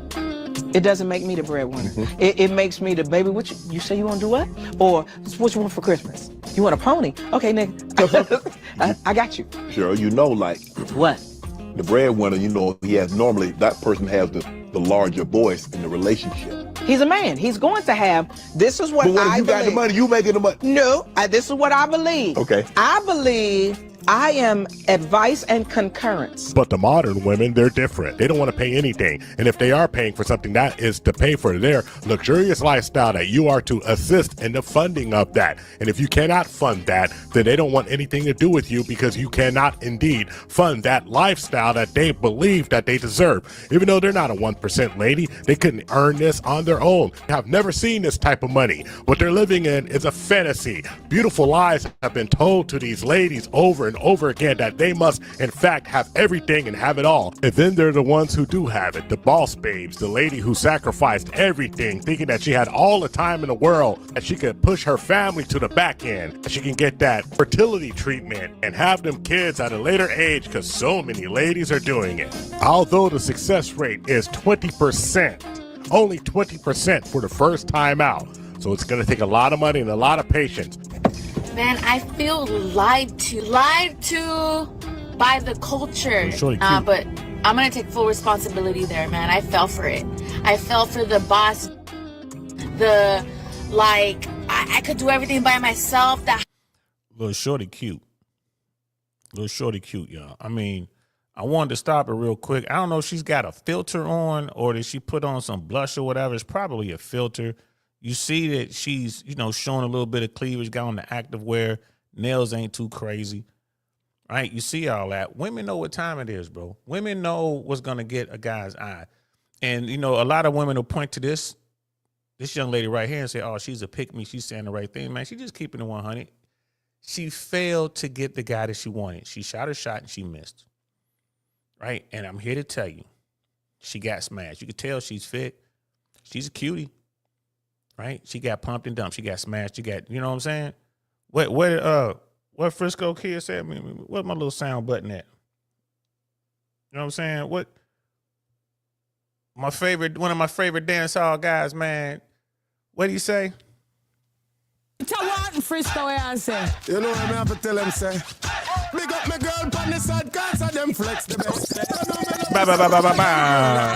Yeah, big up to them girls who flex the best. Flex means smash.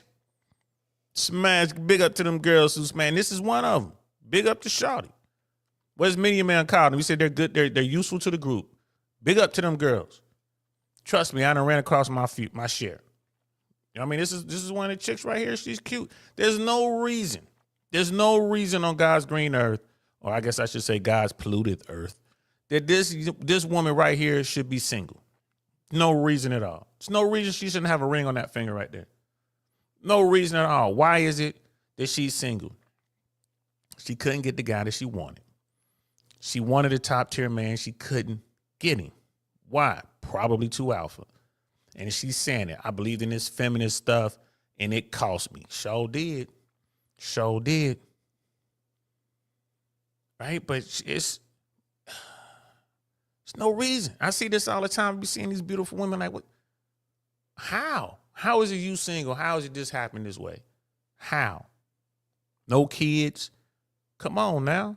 You mean to tell me when dudes trying to holler at you, man, stop it. Top tier dudes, top 20 dudes trying to get at you, stop it. And now, because they moved on, because you aged out, they moving on to the younger version of you. Now you stuck on stupid and still refuse to holler at the guys in the bottom 80. This is the problem. This is the problem. And even with Sister Cheryl, she's saying all this stuff. And, she was basically describing, it's like, even if I make the money, I can never be the breadwinner. I'm going to defer to the authority and be submissive to my man. She's saying the right stuff, man. But if that was the case, wouldn't she be married? Right? Wouldn't she have that dude? What happened? Sounds like game to me. Right? It's like what Brother Damon was saying, man. Yeah, she still can't give up the power and control. I mean, Brother Petty's like, every woman wants a top tier man until it's time to do the things necessary to keep one. Facts. Facts. And they either don't know how to do it or never knew how to do it. Like they don't know, refuse to do it, or never knew. And these top tier dudes ain't gonna say shit. I do it all the time, man. If I'm dealing with a woman, and the minute I realize like this ain't it, she on some bullshit, especially now. Like I ain't trying to deal with this. I just leave. It's time to go. It's time to go. We're gonna cut this meal short. I can always grab my phone and look at it. Oh, my daughter just choked on a hairball or something. I gotta go. I'm so sorry. I gotta go. Let me close out. I'm gonna pay. You always pay, guys. You take a woman out, you always pay. I'm gonna pay. I'm out of there. Got plenty of excuses. My daughter just texted me. Someone stole her ferret. I gotta go home. Someone sent her a ransom notice. We gotta get the ferret back. Whatever. Come up with some shit. I'm out. And you ain't never get blocker. Technology is great. Block them. You ain't gotta deal with it no more. And these women really think they're doing something.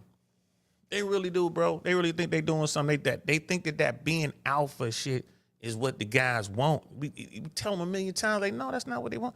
But that's what they say. Yeah, because they want to bend you over, girl. They trying to do what they do, bro.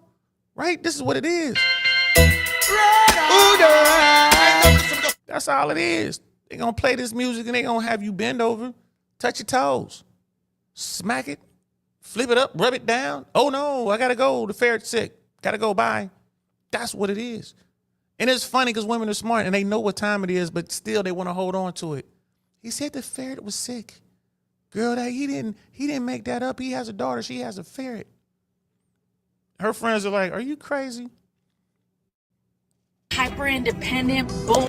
And I'm 31 now, and I still don't have kids. I still don't have a family. Damn. But unfortunately, these messages will not get through because these ladies still believe that they can have it. Hey, look, little shorty, 31 years old. Like I said, I'm in my mid-50s. I'll holler at her. I'd holler at her. Problem is, I ain't having no kids, so she got to find a dude who still wants kids. I already have mine. I ain't having no more. But little shorty could get it. All. Not only can they have it all, but it's not even a task for them to have it all. And it takes absolutely no effort from them. They came here good enough. They are beautiful no matter what they say. You have 300-pound ladies, full backs, full big backs, full linebackers, pulling guards, telling a man, hey, you are not good enough for me. You got big backs telling big backs that big back is a big back. Bro, look. Real talk.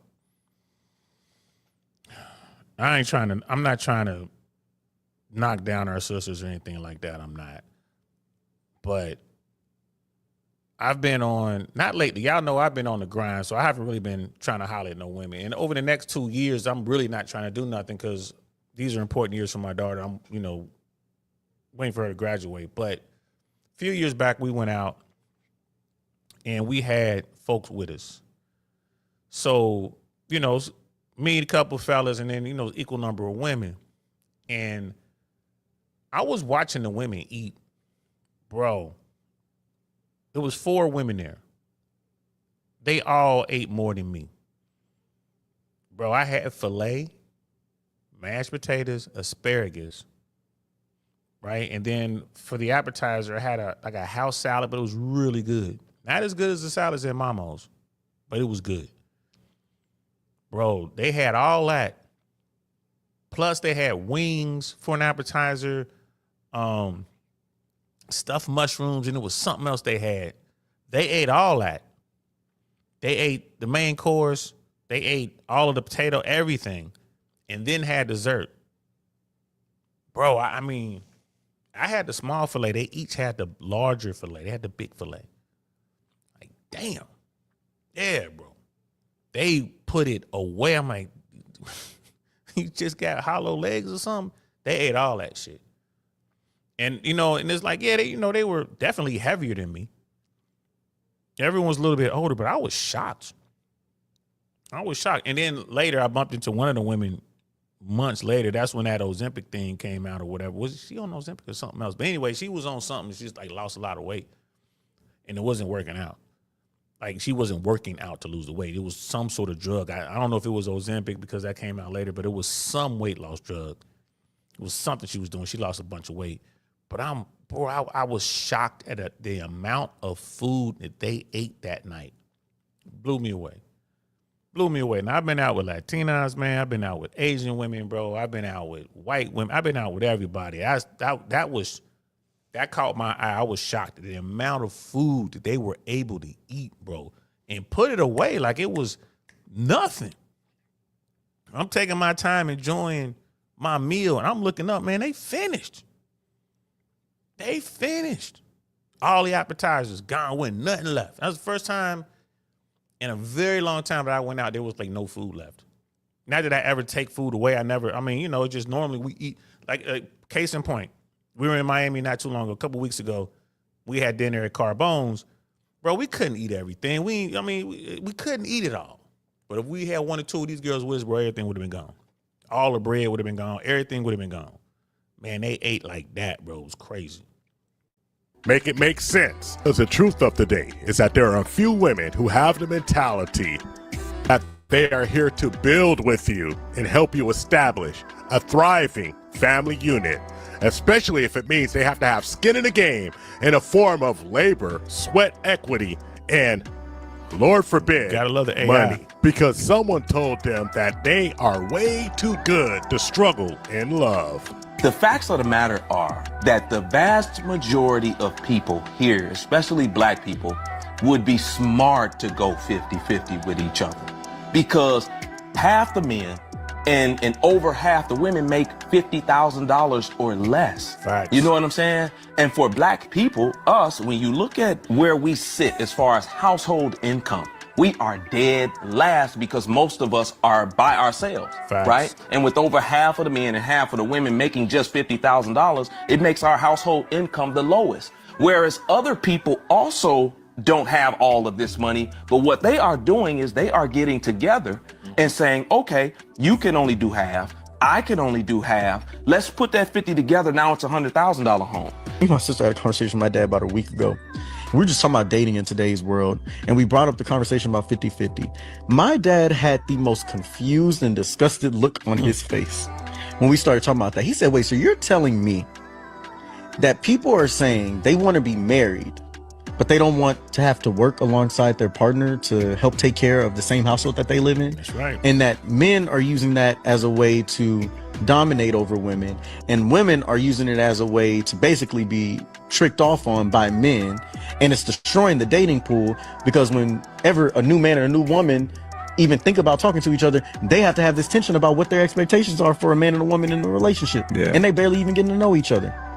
And if they're not showing the characteristics for somebody who's not even their husband or their wife, then they're not good enough. And this person ain't a man, or this person ain't a real woman.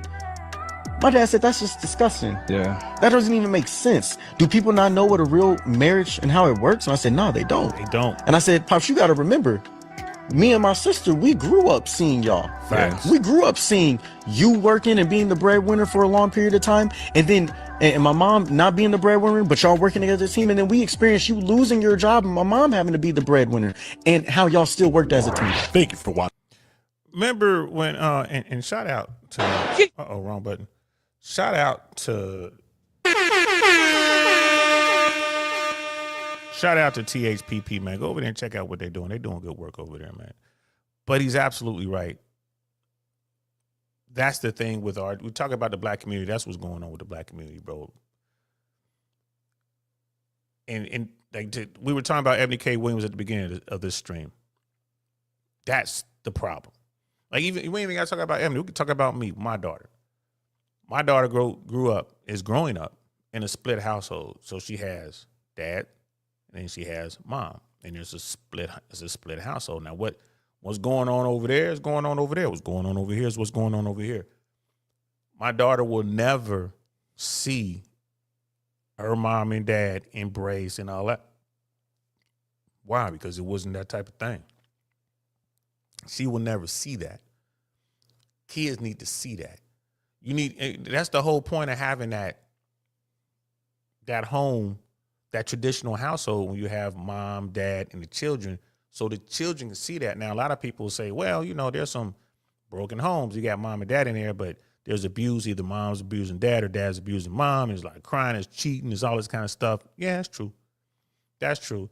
But ideally, you have a woman and a man who love each other. They have their children, and the children get to see that interaction. So they're learning, okay, that's how it's supposed to be. That's how it's supposed to be. I never saw that. So I'm looking at television, like old school TV, and I'm trying to figure out what it's supposed to be like. You watch the Brady Bunch, non-traditional family, two families that merge. I'm like, okay, maybe it's like that. But then you like Father Knows Best and My Three Sons, and you got all these other different TV shows with kids, the courtship of Eddie's father. Like, I'm watching all this, trying to figure it out, but I never saw it in real life. Like, you never, now when I would go, my dad was married. When I would go over there, I would see it, and I'm like, okay, that's cool, but I really wasn't a part of that, right? I was, you know what I'm saying? Like, dad had that with, that family. And it was just it was just a little bit different, right? It was just a little bit different. So, but I had that, and, you go in, and I was like, you know what? When I grow up, I want to make sure that, my kids get to see mom and dad together. And my, on paper, all right, I'll just meet somebody. If we have a oopsie or whatever, we'll just get married. We'll just make it happen. I'm here to tell you, man, that's not going to happen. That's not going to be the case. Someone's going to be miserable. You can't fake it. A lot of people think they're fooling their kids, all they're doing is fooling themselves. You can't fool your kids, bro. They see right through it. I think it's better if you're not into that person, if you don't love that other person, that man or that woman, y'all had a kid, I think it's best to keep your home separate, and that child just has to deal with their reality of having, two households, but mom and dad loves them.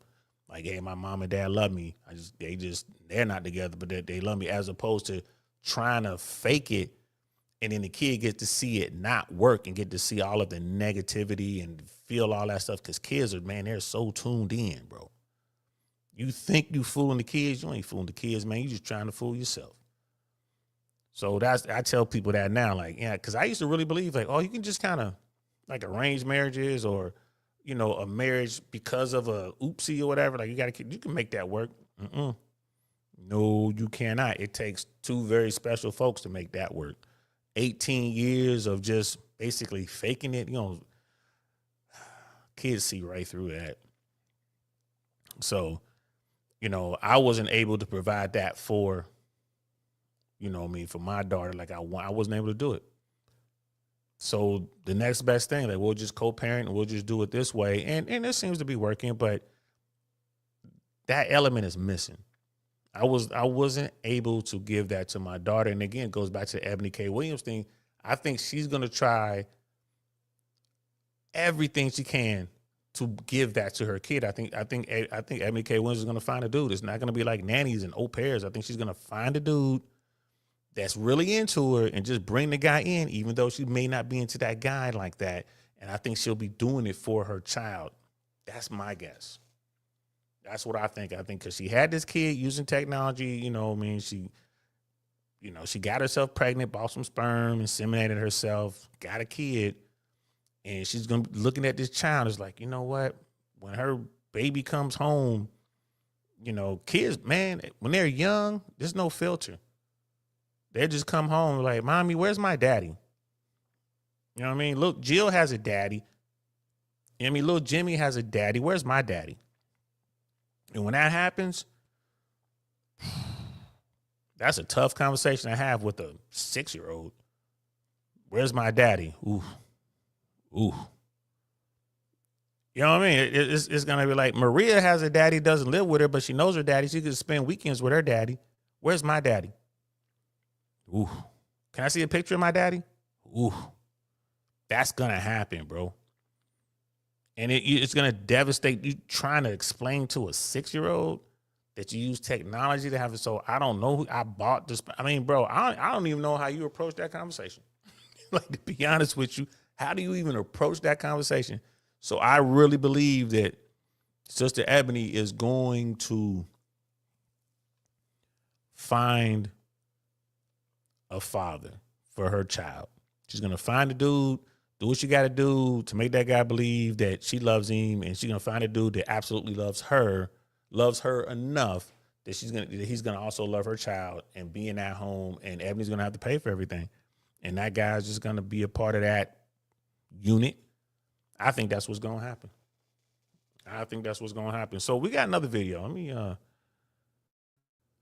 drop that down. We got another video. I'm trying to see something. Oh, okay. Let's see what's going on. So we're going to switch gears a little bit. So we were just talking about the feminist thing, like that standpoint. It's like, hey, these women kind of bought into some stuff that they may or may not have been ready for. I want to talk about this. This is Michael Surtain gets into a heated debate with an OF creator on his platform, Access Vegas. And I want to talk about this because this goes to the decision making and then really not wanting to be held accountable for your decision, trying to maybe drag other people down or maybe blame other folks. I want to talk about this right here. I want to talk about this right here. So let's pull this up. Man, we got that right. Let me see. When I saw this the first time, I ain't gonna lie to you. I was like, damn, bro. You know what I'm saying? Like, damn. You know what I mean? Like, it's Michael Surtain, for those who don't know, you know, he doesn't claim Red Pill, but Red Pill certainly claims him. So he calls it Red Pill adjacent. But he's out here trying to help dudes the best way he can. And his thing is men of action, which I think is a good thing. And the way he makes selects, the way he handles the sexual marketplace, I think the way he does it is like social game. He surrounds himself with beautiful women, and because he's always surrounded by beautiful women, he has no problem meeting beautiful women because the fine women will introduce him to their fine friends. It works, makes sense. I definitely know it works. When I was in LA, whenever I went somewhere, I always had dimes with me. It gets you access into places. I mean, people get to know you. I didn't walk in with, 20, 30 girls, but I'll walk in with half a dozen dimes when I'm trying to get into a new spot. The door guy sees me. Bouncers will see me. Managers, bartenders, all that. Then they get to know you. Oh, yeah, that's Saint. Now you good. You ain't never got to wait in line. That was back in the day with the rope. Had a guy out there working that rope. You know what I'm saying? I never had to wait. I pull up, the rope opens right up, I walk right in. That's clout. That's clout. You got that kind of pull in a place like LA, New York, Miami, Vegas, bro, you a cool kid. 100%. 100%. You a cool kid. And that doesn't cost you any money. And you walk in, they comping you stuff, bro. They giving you a table, bringing out bottles. It's crazy because you got dimes with you. So Michael Surtain has come up with a whole system and a whole program that he sells and teaches guys how to do this, and it's effective. And you got guys out there like, yeah, man, I'm gonna use day game, or I'm gonna use pickup, or I'm gonna use this. Man, none of that shit works. All that stuff, it works. All that stuff is not as effective as what Michael Surtain is doing. So anyway, I just want to give you all the background on that. So Mike, he does Access Vegas. He'll bring a bunch of his female friends on here, and they'll talk about stuff. And they were having this conversation, and he gets into a debate with one of his friends who's an OF curator. And I want you guys to check this out. If you haven't seen it, this is going to be cool. If you have seen it, man, we're just going to watch this and talk about it. So here we go. Here's the thing that's crazy. Okay, I want you to consider this. Okay, I'm sorry. I'm going to be a little less cynical for 5 seconds here, a little less sarcastic.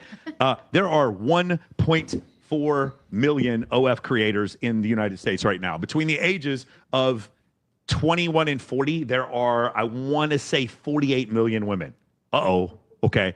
There's 1.4 million. There are 500,000 working prostitutes in the United States right now. Let's say half those prostitutes are actually OF creators as well. So we're going to say there's something like 1.6 million girls that are somewhere in the sex industry. Porn, we'll just throw that in there, but that's going to be like not quite as much. So we're getting to the point where it's like something like 3 or 4% of women between the ages of 20 and 40 are on OF. And if they're attractive, that number goes up to like 5, 6, 7. You're telling me 1 in 17 women I see is in sex work? Do you think that this isn't going to have downstream ramifications? You think that you wonder why the marriage rate is plummeting? This is crazy. And everything I said, I can back up with statistics, and I will get skewered for it. I will get canceled for it. I will get ratioed for it. I will be called insecure. I am just glad all these women are, getting empowered. For sure. But that's a valid point. You get all these women out here now doing some form of sex work. Like when I was coming up back in the day, like, you guys know, I was born in the 70s, man. So, when the 80s rolled around, that's when I was a teenager through the 80s. And then I joined the Army in 1990, and I was like a young adult in the 90s.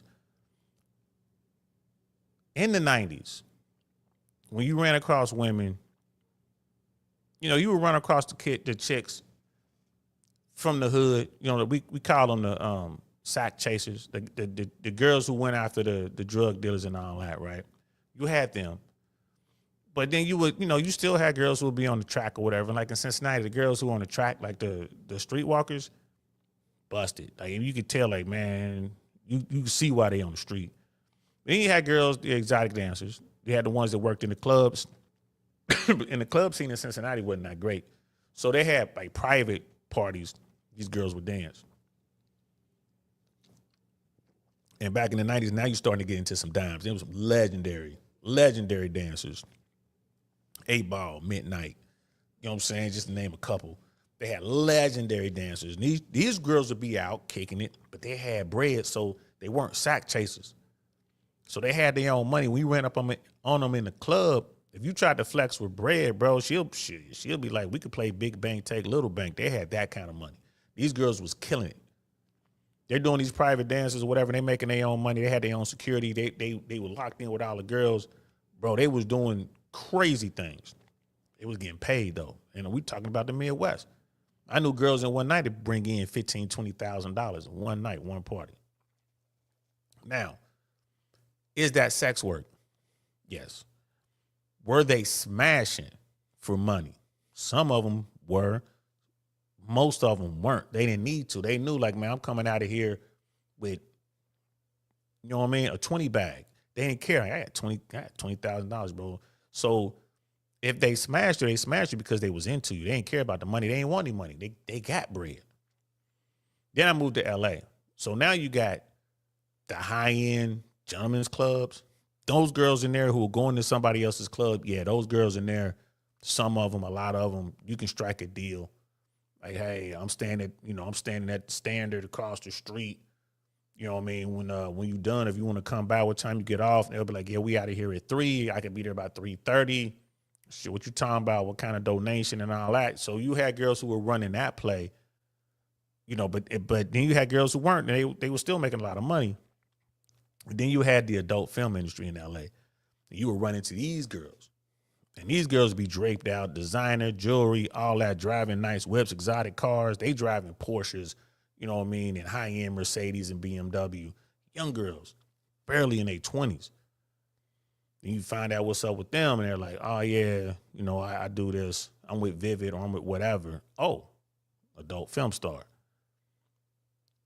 And then you still had the girls who were on the track or whatever. You had the girls who were doing the high-end call girl thing. So like the bigger cities, it was just more you can get into as far as the sex work was, concerned.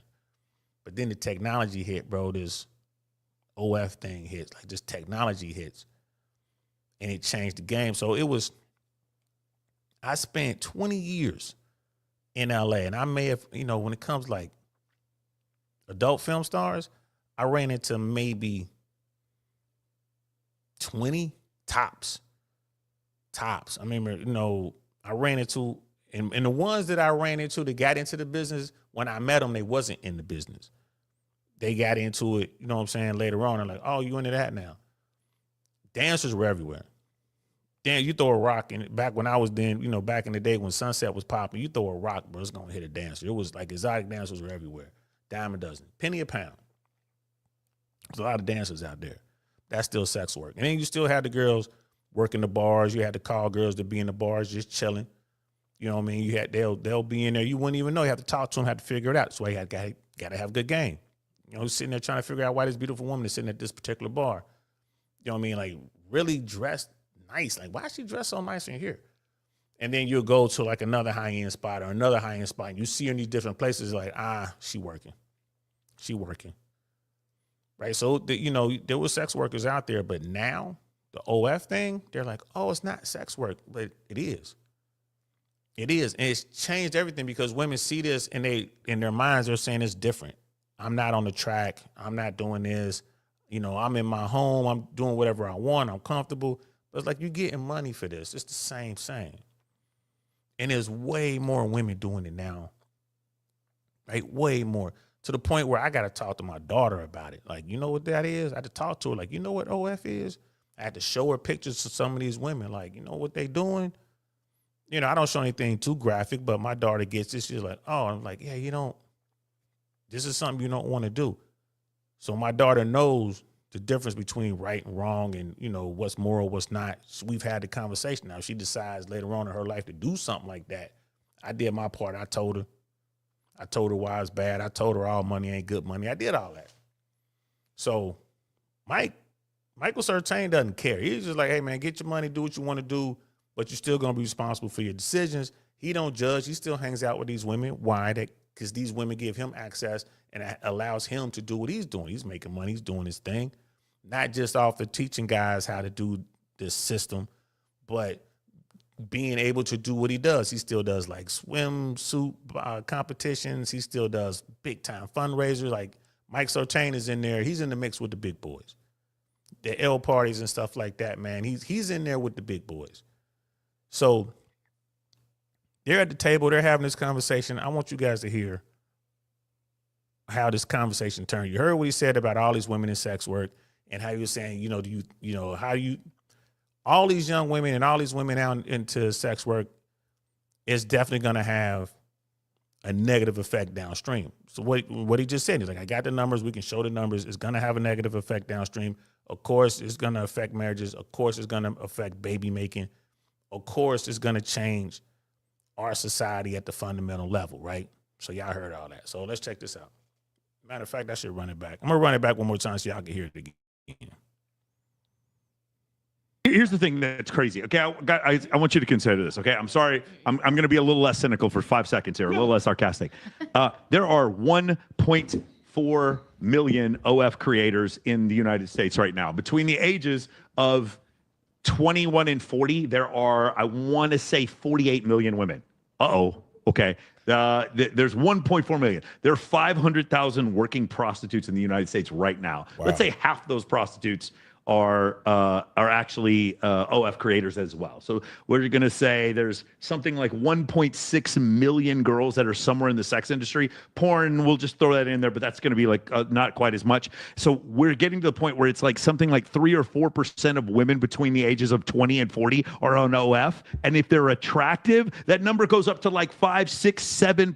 You're telling me 1 in 17 women I see is in sex work? Wow. Do you think that this isn't going to have downstream ramifications? You think that you wonder why the marriage rate is plummeting? This is crazy. And everything I said, I can back up with statistics, and I will get skewered for it. I will get canceled for it. I will get ratioed for it. I will be called insecure. I am just glad all these women are, getting empowered. For sure. That's all. I think we should talk about the ratio of OnlyFans women versus actual working prostitutes. You said 1.4 million and illegal. 500,000? Illegally working girls. Illegally. Yeah. I don't think it would be 50. There isn't even 100,000 legal working girls. I feel like OnlyFans is the definition of work smarter, not harder. Again, I'm not. Again, I think because it's a definition of economics. She's right. My point is, you cannot then not expect there to be downstream ramifications. There has to be. If every man all of a sudden just went virtual and started playing video games for money, eventually the roads would break down. Eventually, we wouldn't have infrastructure. If somehow every guy could make 500 grand from playing video games, we'd end up in a situation like that. There's a lot of women right now. No offense to you guys, because I love you guys, who are on OF, who could have been surgical nurses, who could have been doctors, who could have been real estate agents, who could have been real estate developers, and they chose to take themselves out of the market. I'm not saying they're wrong. They're making more money. From their standpoint, 100% they should do what they're doing. What I'm saying is it has downstream ramifications for the entire country, for the world. It has ramifications for the birth rate. It has ramifications for the rate of marriage. It has ramifications for all of these things.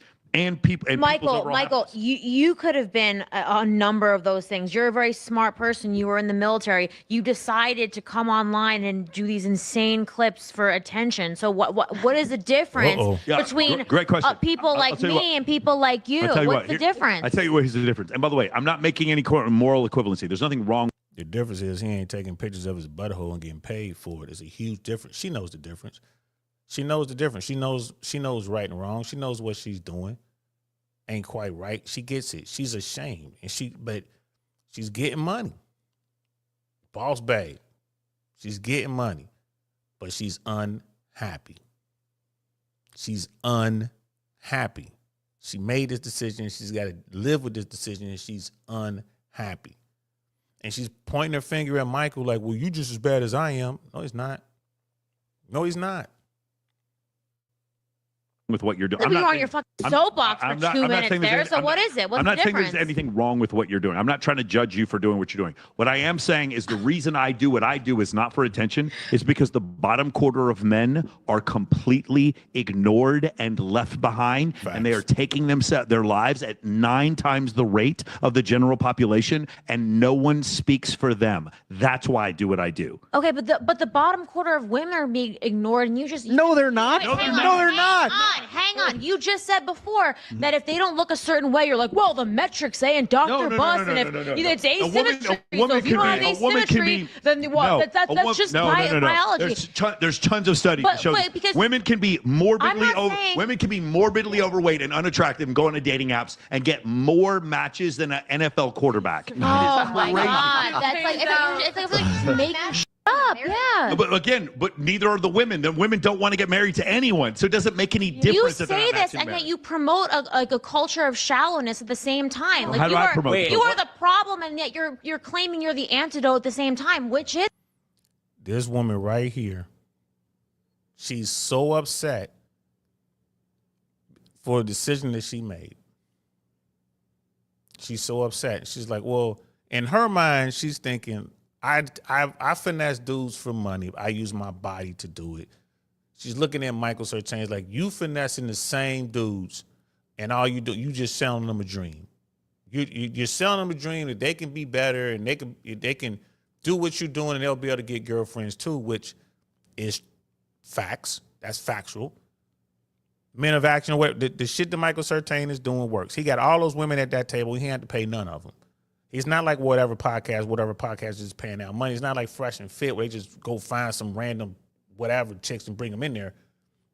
Michael knows all these girls. And she's in here, she's mad because she doesn't get respect, but she has all this money. And she's like, well, I got all this money and no one respects me. It's like, yeah, because you selling pictures of your butthole. That's why. And you know, it is what it is. Shout out to you for not actually having to do the deed. Like, you actually don't have to go and smash a dude. Shout out to you for that. Right? But how long will that last? When the feet pics and the butt pics run out, what are you going to have to do? Because you got that lifestyle. You're going to have to get that money. Eventually, you're going to have to probably let a dude smash. And she knows it.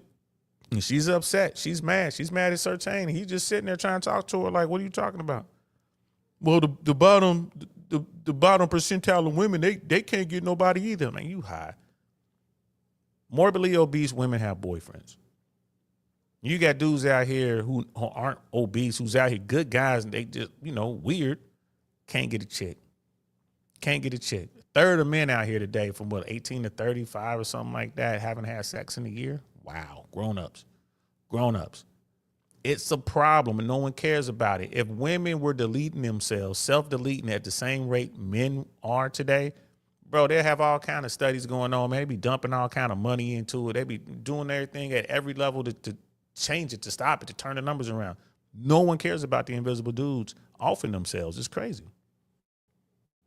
is it? Like you come on here and you're like, well, if you're not making money, as the guy, like you're not gonna get. If you're a chick and you don't have a boob job, you're not gonna get. And, I've never said if you don't have a boob job. And then at the same time, you're or if you don't bitching have about money. that same like, mentality. You would never find a clip of me saying either one of those. Michael, things ever. that's a lot because I've never said if you don't have a boob job. I've never said that, and I've never. And by the way, I am the number one person on the entire internet who says you can get a beautiful woman without money. No one says this more than me. Since when? Let me say This is boy, Bree. This is literally something in his 17 years I have been preaching this. Oh my God. Bree, It's like let me say this again because I want you to hear. I'm listening. I'm the number one person on the entire internet teaching men to get women without money. Let me say it a third time. No one in the entire Well, you always say you internet. need a niche. I have never said You always need money. say, okay, so what do you need? Wait. Gang, you need attraction What's triggers. game? Mike, hold on. Relevancy, competency, access to scarce resources, access to scarce networks, access to scarce locations, humor. So, charisma, in other words, a pre-selection. niche. In other words, a niche But is not what money, you're describing. But not Yeah. money. But not money. That isn't. What Okay, that's time not out. what a niche is. That's Time out. multiple Time different out. things. Go, Alina. Michael, do you They're know how multiple I was niches. introduced to you? So I was working down the street in a strip club. Yeah. And Scotty comes up to me. Scotty? Scotty from Newport. He Okay. was in there. And I'm going off, I'm ranting to him because he's in the legal industry as well. And I said, I am here working, even though I went to school for paralegal studies, as a paralegal, because I make more money as a dancer. It's not that I don't want to. So it falls exactly No, in of course. line I have a with what friend of mine you're who works. saying. She works at Sapphire right now. She has a PhD in psychology. Yeah, I Again, there's this thing where I keep trying to explain the economic realities, and you guys think it's some moral equivalence. If I am an oncologist and I find out you have cancer, I'm not condoning the cancer. I'm just telling you you have cancer. I'm not condoning or not condoning what women want to do with their bodies. I'm just telling you it has downstream ramifications on the birth rate in the entire world when this is what's happening. I'm not disagreeing with you. What I'm saying is you are part of the reason why there are downstream ramifications, and for you to point the finger at everybody How? else as I'm if you're not confused. promoting that culture. How am I doing that? Because you value the same things that you're accusing other people of valuing and saying that it's wrong. You be specific. We don't understand what you're saying. I just told you. I It's never like, said women have to get I new think jobs. that you and I've never value- said men need money. I've never said either one of those things. Okay, Not but one I time. think that that's the entire. If you were to poll like most of the people who watch your content, If you Bree, he literally posted something on his story yesterday where he said how to do this without making money. But He if you were to literally put 99%, my audience is 90% male. 99% of my audience would say, yes, Michael, he is the number one person for preaching get girls without money. I Okay. never talked about so if using you money. okay, so without money, then what is it? What do you need? One more time, you should write them down. Everyone else write them down. Relevancy, competency, access to scarce resources, access to scarce locations, access to scarce networks, humor, charisma, pre-selection, and social proof. Those But are how those you are get on women. niches, though. Like, What do you keep saying big niches? winners. Those are attraction triggers. Okay, well, okay. Now you're like using. So here's a woman. She's caught in that desire, that need to be right. She knows she's wrong. She made her play, right? She expected the whole table, all the other girls, to jump in on her side. That's what she expected, right? And all the girls at the table are laughing at her, looking at her like, "What are you doing? Like, you're absolutely wrong." She came out and said this stuff. Like, it's like that's not what he's teaching, which is a fact. He's not. He's like, "Yo, this is what you got to do." Right? And y'all heard me say it over here. I was most successful with women when I was broke. I had no money. When the money came into play, I mean, I had game. The money made it easier, but you don't need money to get women. You don't. He ain't lying about that. You don't. But access to, like, everything he listed, I can see it.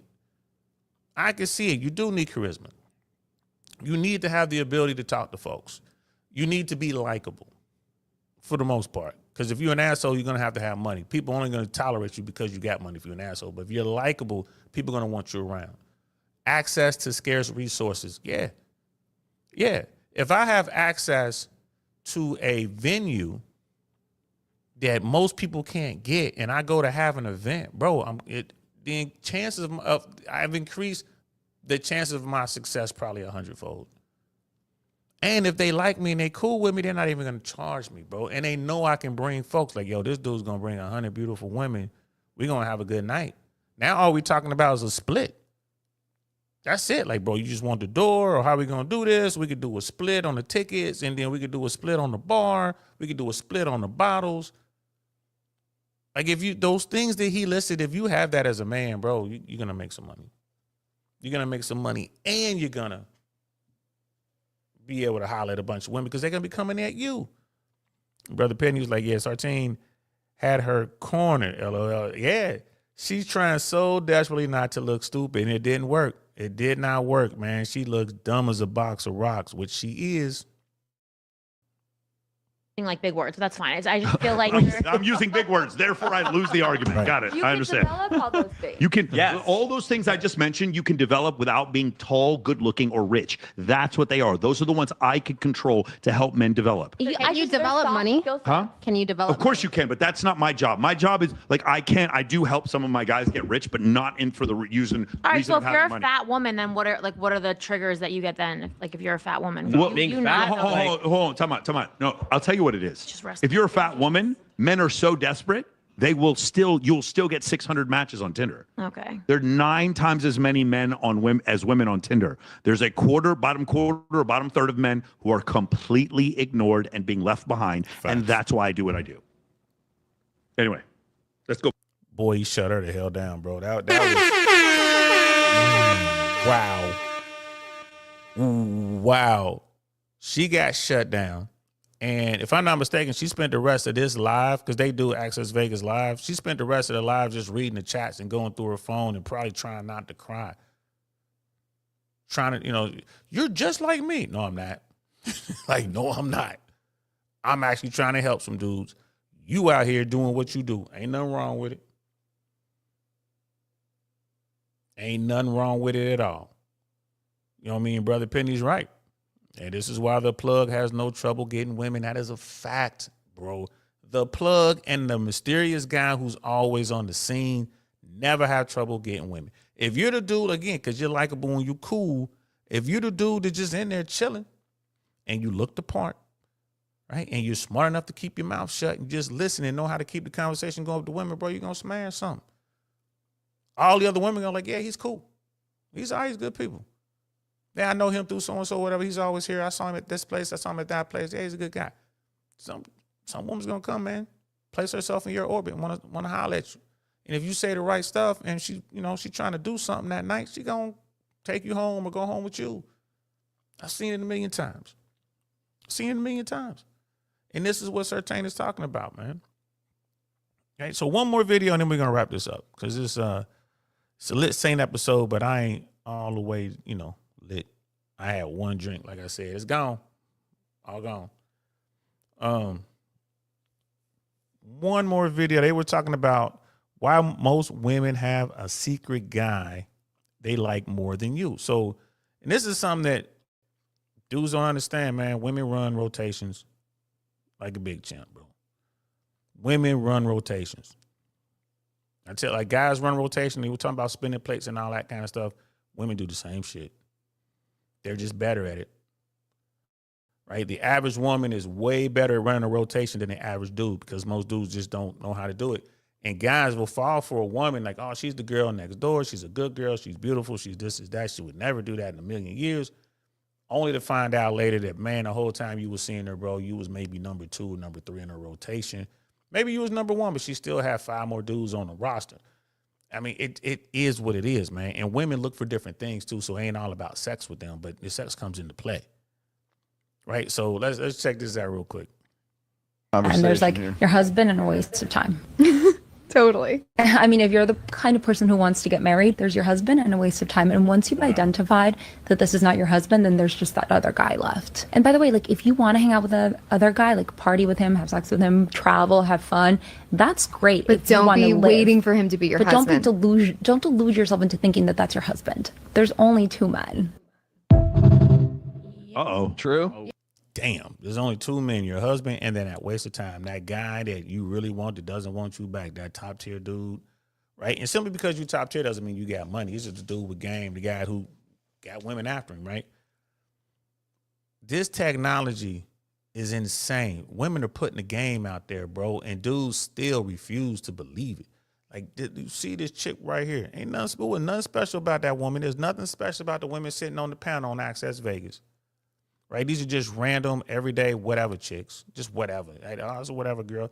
And these girls in Vegas and in LA, man, they rule it. They're out there going to all these places. I'm like, damn, they ain't even fine.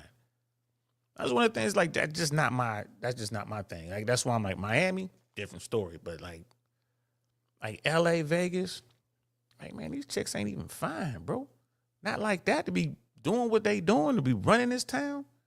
Now, you go down to East LA, you go down to South Central, you go out, like say, deep in the valley, go out like the San Bernardino or San Gabriel valleys, you're going to find some really attractive women out there. They find it in like the Hollywood chicks.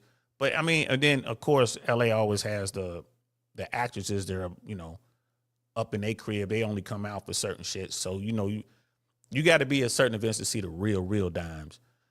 Some event in the hills or in Malibu somewhere. But they just the average chick, like these girls sitting at the table with Michael Certain, bro, I always scratch my head. Like, how the hell are these women wound up out here, and these are considered the top tier chicks. Like, word, just let you know that dudes, their standards, bro, super low. Yeah. Yeah? For sure. And the waste of time. Do you spend Hey, more time? just out of curiosity, Who do you spend more look at time them with? chicks, Your cousin man. is the one who's left. Your husband, and the waste of time. Who, in general, do you think is better looking? Just out of curiosity. The waste of Yeah, time. thank you. So that's the problem. That's why I'm in my phase right It would now. change your standard if you would literally be more reasonable with your standards. All of you would be married tomorrow. That's all. Everybody in the chat, be a good waste of What's time. happened is because of Tinder, we have I've women. dated some ugly. What happens is, I bet you they had something else go over. have I bet too. you they had something else go over. So if we were to take, and I'm not even going to call them a 3, but women who are in the 30th percentile of like getting the most attention on a dating app, that woman is still going to get more attention than the guy who's in the 80th percentile for men. And so because of that, she's a 3 who thinks she deserves an 8, and that is why we're not getting married. I feel like men think that unattractive men don't think they're unattractive. They think they can always do so much. This part right here is really important, man. Make sure y'all pay attention to this because all these women say the same shit. And you got to realize they're talking about a certain segment of the male population. They're talking about the top tier guys. Why? Because they don't see the bottom tier guys. They don't see the guys in the bottom 80%. They only see the dudes in the top 20%. And those guys in the top 20%, a lot of them got bread. So they're going to be talking about, well, this guy got all his money. He thinks he's all that because he has the money. He knows he's a fat piece of shit. But the dude is worth $50 million, $100 million, $500 million. Right? So he can do that. So check this out. This is great stuff right here, by the way. Great stuff. What you're saying is true with men in India. I have no doubt. No, here. My point is, when no one has sex with them, no one has sex with them. That's the difference. The difference is my friend who is at an 8, Drake will still her. That's the difference. And so she starts thinking for the rest of her life. She remembers that moment Drake picked me. I deserve a 10, and it just ruins everything. That's the point. They're not reasonable when it comes to that. Men, you're right about men being delusional. But you know what happens when a man's delusional? He's broke, and women don't him. So it doesn't make any difference that he's delusional. No, they Not actually necessarily true. Trust Like me. I have male friends that are not broke, but they are like not the most attractive men, but they think because they can get a hot woman because of their status and their money that they're significantly more attractive than They are. actually are. They are, No, though. they're not. Yeah, but If they're the higher problem is status and they're make more money, they're women. not more Physical attractive. looks. No. Like we're talking like straight. Oh, no. We're not.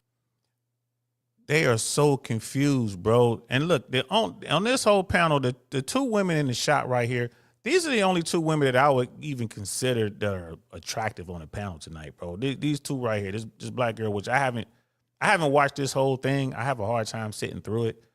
But the clips I've watched, I haven't really heard her say anything. And then this one right here next to Mike. These 2, I would say, are attractive. Like, okay, if I walked up on a group of women that are sitting at the table, that group of women right there, these are the 2 that I would talk to. These are the 2 that I would make small talk, whatever, blah, blah, blah, whatever. I wouldn't say shit to the rest of them, man. I mean, the rest of them are just scary looking ugly, bro. Like, and with all the makeup on and all of the enhancements and the fake lips and the fake breasts and the fake whatever, Jesus. These 2 right here, I'm assuming they don't have a lot of upgrades. They're probably 2 of the younger women in the room. It's hard to tell with black girls. You never really know how old they are, man. It's just, black don't crack. Y'all know how that go. But these are the only 2 that I would talk to on that panel. We're not just we're talking about physical attraction. Is talking about anything everything to do with attraction. It's not just looks. No, I understand. And the thing about yes, man the is money and the status is more physically is more attractive. A man's but we're talking attractiveness. about their physical looks. That a man who has money and who has status, then who bags like a super hot woman because of his money and his status, he thinks that he is physically significantly more attractive. Maybe that's the case, but it doesn't. But hold on, listen. But it doesn't matter. A man's attractiveness is defined. A man's attractiveness is defined by the number of attractive women that are willing to have sex with him. A woman's attractiveness is defined by the number of high status men that are willing to commit to her. That's the difference. That's the difference. If a man is attractive, he get a bunch of he doesn't have to settle down for marriage. He has a bunch of women chasing after him. He's far less likely to settle down for marriage because of that whole thing. And then if the same thing with women is not the same thing. Women can get men. All of you can get men to have sex with you in the next 15 minutes if you want. Your attractiveness is not defined by who you can get to have sex with you. Your attractiveness is defined by who you can get to commit. You're right about women, but you're not right about men, in my opinion. I really feel like they're delusional. Like there's 80-year-old creepy weird men, like trying to exactly. So that's what I'm saying. No, you said they are having. They're defined by the women they are having sex with. Men, their attractiveness and a sexual market value is defined by the attractiveness of the women who will have sex with them. But why are they still thinking they can get all these attractive? Mike is so frustrated that he's not even speaking into the mic anymore. He's sitting there like, oh, these are my friends. I love them, but boy, she's dumb. What they're saying,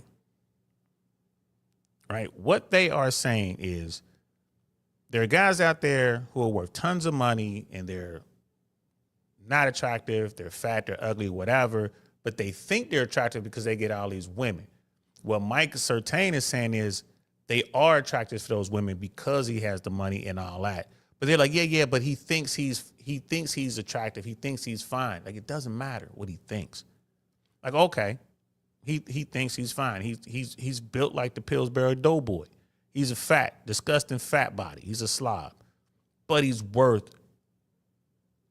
$800 billion. No one cares. He can think whatever he wants to think. He can walk around and say whatever, and people are going to agree with him. So I get what she's saying, but it's pointless. And she's trying to say, oh, that's the same as the fat girl who thinks she's hot because she banged a top-tier man. It's like, it's not. And he's so frustrated. Mike is talking past the microphone. He's like, look, shorty, what the hell? Let's keep going. The women, if they're not having sex and they're not attractive. You're missing my point here. Oh, am I? Listen, yes. My bad. I'm only talking about so what you're talking about is a man who isn't getting sex from attractive women. Yeah. So his attractiveness level on an SMV scale is lower. I don't care what he thinks about himself. It doesn't matter. If you think you're a billionaire, you don't have $1 billion. You can think whatever you want. I agree with you. Some men are delusional. My point is, you define the price of the S&P 500 by the bid and the ask spread, the last price at which it was transacted. You define a man's attractiveness by the number of attractive women that will have sex with him. You define a woman's sexual market value by the number of high status men that will commit to her. Those are two different things. And it has to do with the fact that women are more selective than men. That's the reason why. So go ahead. So I had a conversation and it kind of goes on like the last. Yeah, then she went on to talk about something that was silly. She was like, yeah, I told some ugly girl that she was fine. And then some dude was like, don't tell her that because now she's going to believe she's fine. It was what it was, but hey, she's cute. But all the women at this table will have feminist regret. It's just a matter of time. I'm not going to say all, but the vast majority of the women at that table are going to have feminist regret here probably within the next 5 to 12 years, right? They're going to realize they've been pumped and dumped, they've been run through, and they can't get a top-tier guy. There might be one or two who manage the bag one and capping, but they can't get a top-tier guy. And then they're going to look back on it like, man, that feminist stuff is all bullshit, man. I can't believe I fell for it, man. You know what I mean? And it's just one of those things, bro. It's going to turn into old boy from Aliens, man. Well, that's great. That's just fucking great, man. Now what the fuck are we supposed to do? No one wants me, man. That's some real pretty shit now, man. You finished. That's it, man. Game over, man. Game over. That's these chicks. That's the feminist regret cycle that these women are falling into. And I think that soon the younger women are going to catch on and they're going to lock down a guy. Their priority is going to switch. And like, all right, I tried to get top tier guy, didn't work. Let me go ahead and lock down this dude. And I think they'll snatch a dude from their friend zone and just be content with the knowledge that that guy's in love with them. And that guy's not going to leave them, even though they're going to start to lose their beauty. They're going to be able to have their kids and that guy's going to come home. And he's probably not even going to cheat because he's not a top tier dude. He's just a regular guy who's working hard and loves you and he's going to do his thing. And they might even go in to make a bunch of money together. And then, maybe he cheats, maybe he doesn't. I don't know. But she's going to be happy enough, right? Because the alternative is to make all that money, get ran through, and wind up alone and childless in your house with a bunch of animals and just unhappy, right? So appreciate y'all rocking out with me, man. It's 2:30 on the East Coast. It's not that late on the West Coast, but it's time for me to go ahead and lay it down. This was just like a little extra bonus thing that we did tonight, man. Like I said, I wasn't quite lit saint, but I did have a drink. Tomorrow, man, I might do another one. We'll see. I got some things going on, stuff I'm supposed to do. But, man, I appreciate y'all just popping in, man. I really do. Thank you so much for rocking out with me. We're going to keep doing what we're doing. Oh, you know what? Before I leave, man, let me hit that link.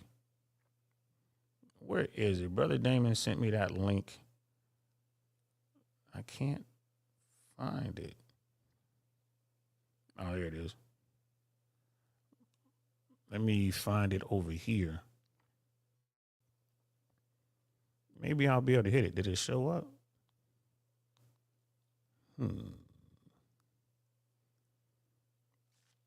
Oh, man, I just can't click on it. I'm going to have to.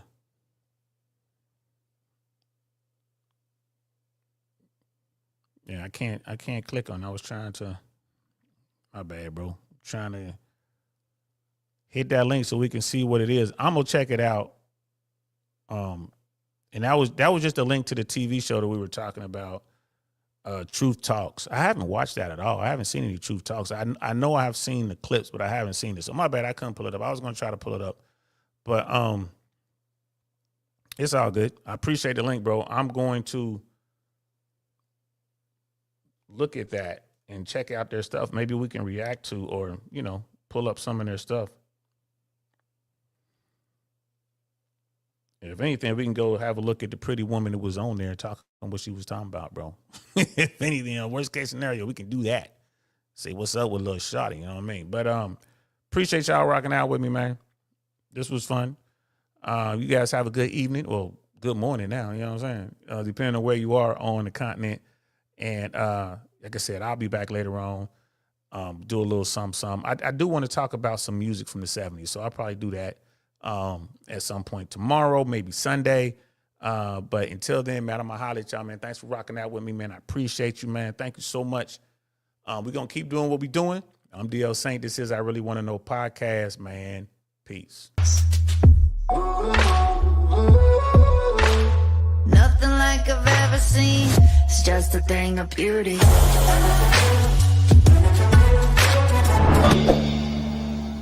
Darn, that's the end.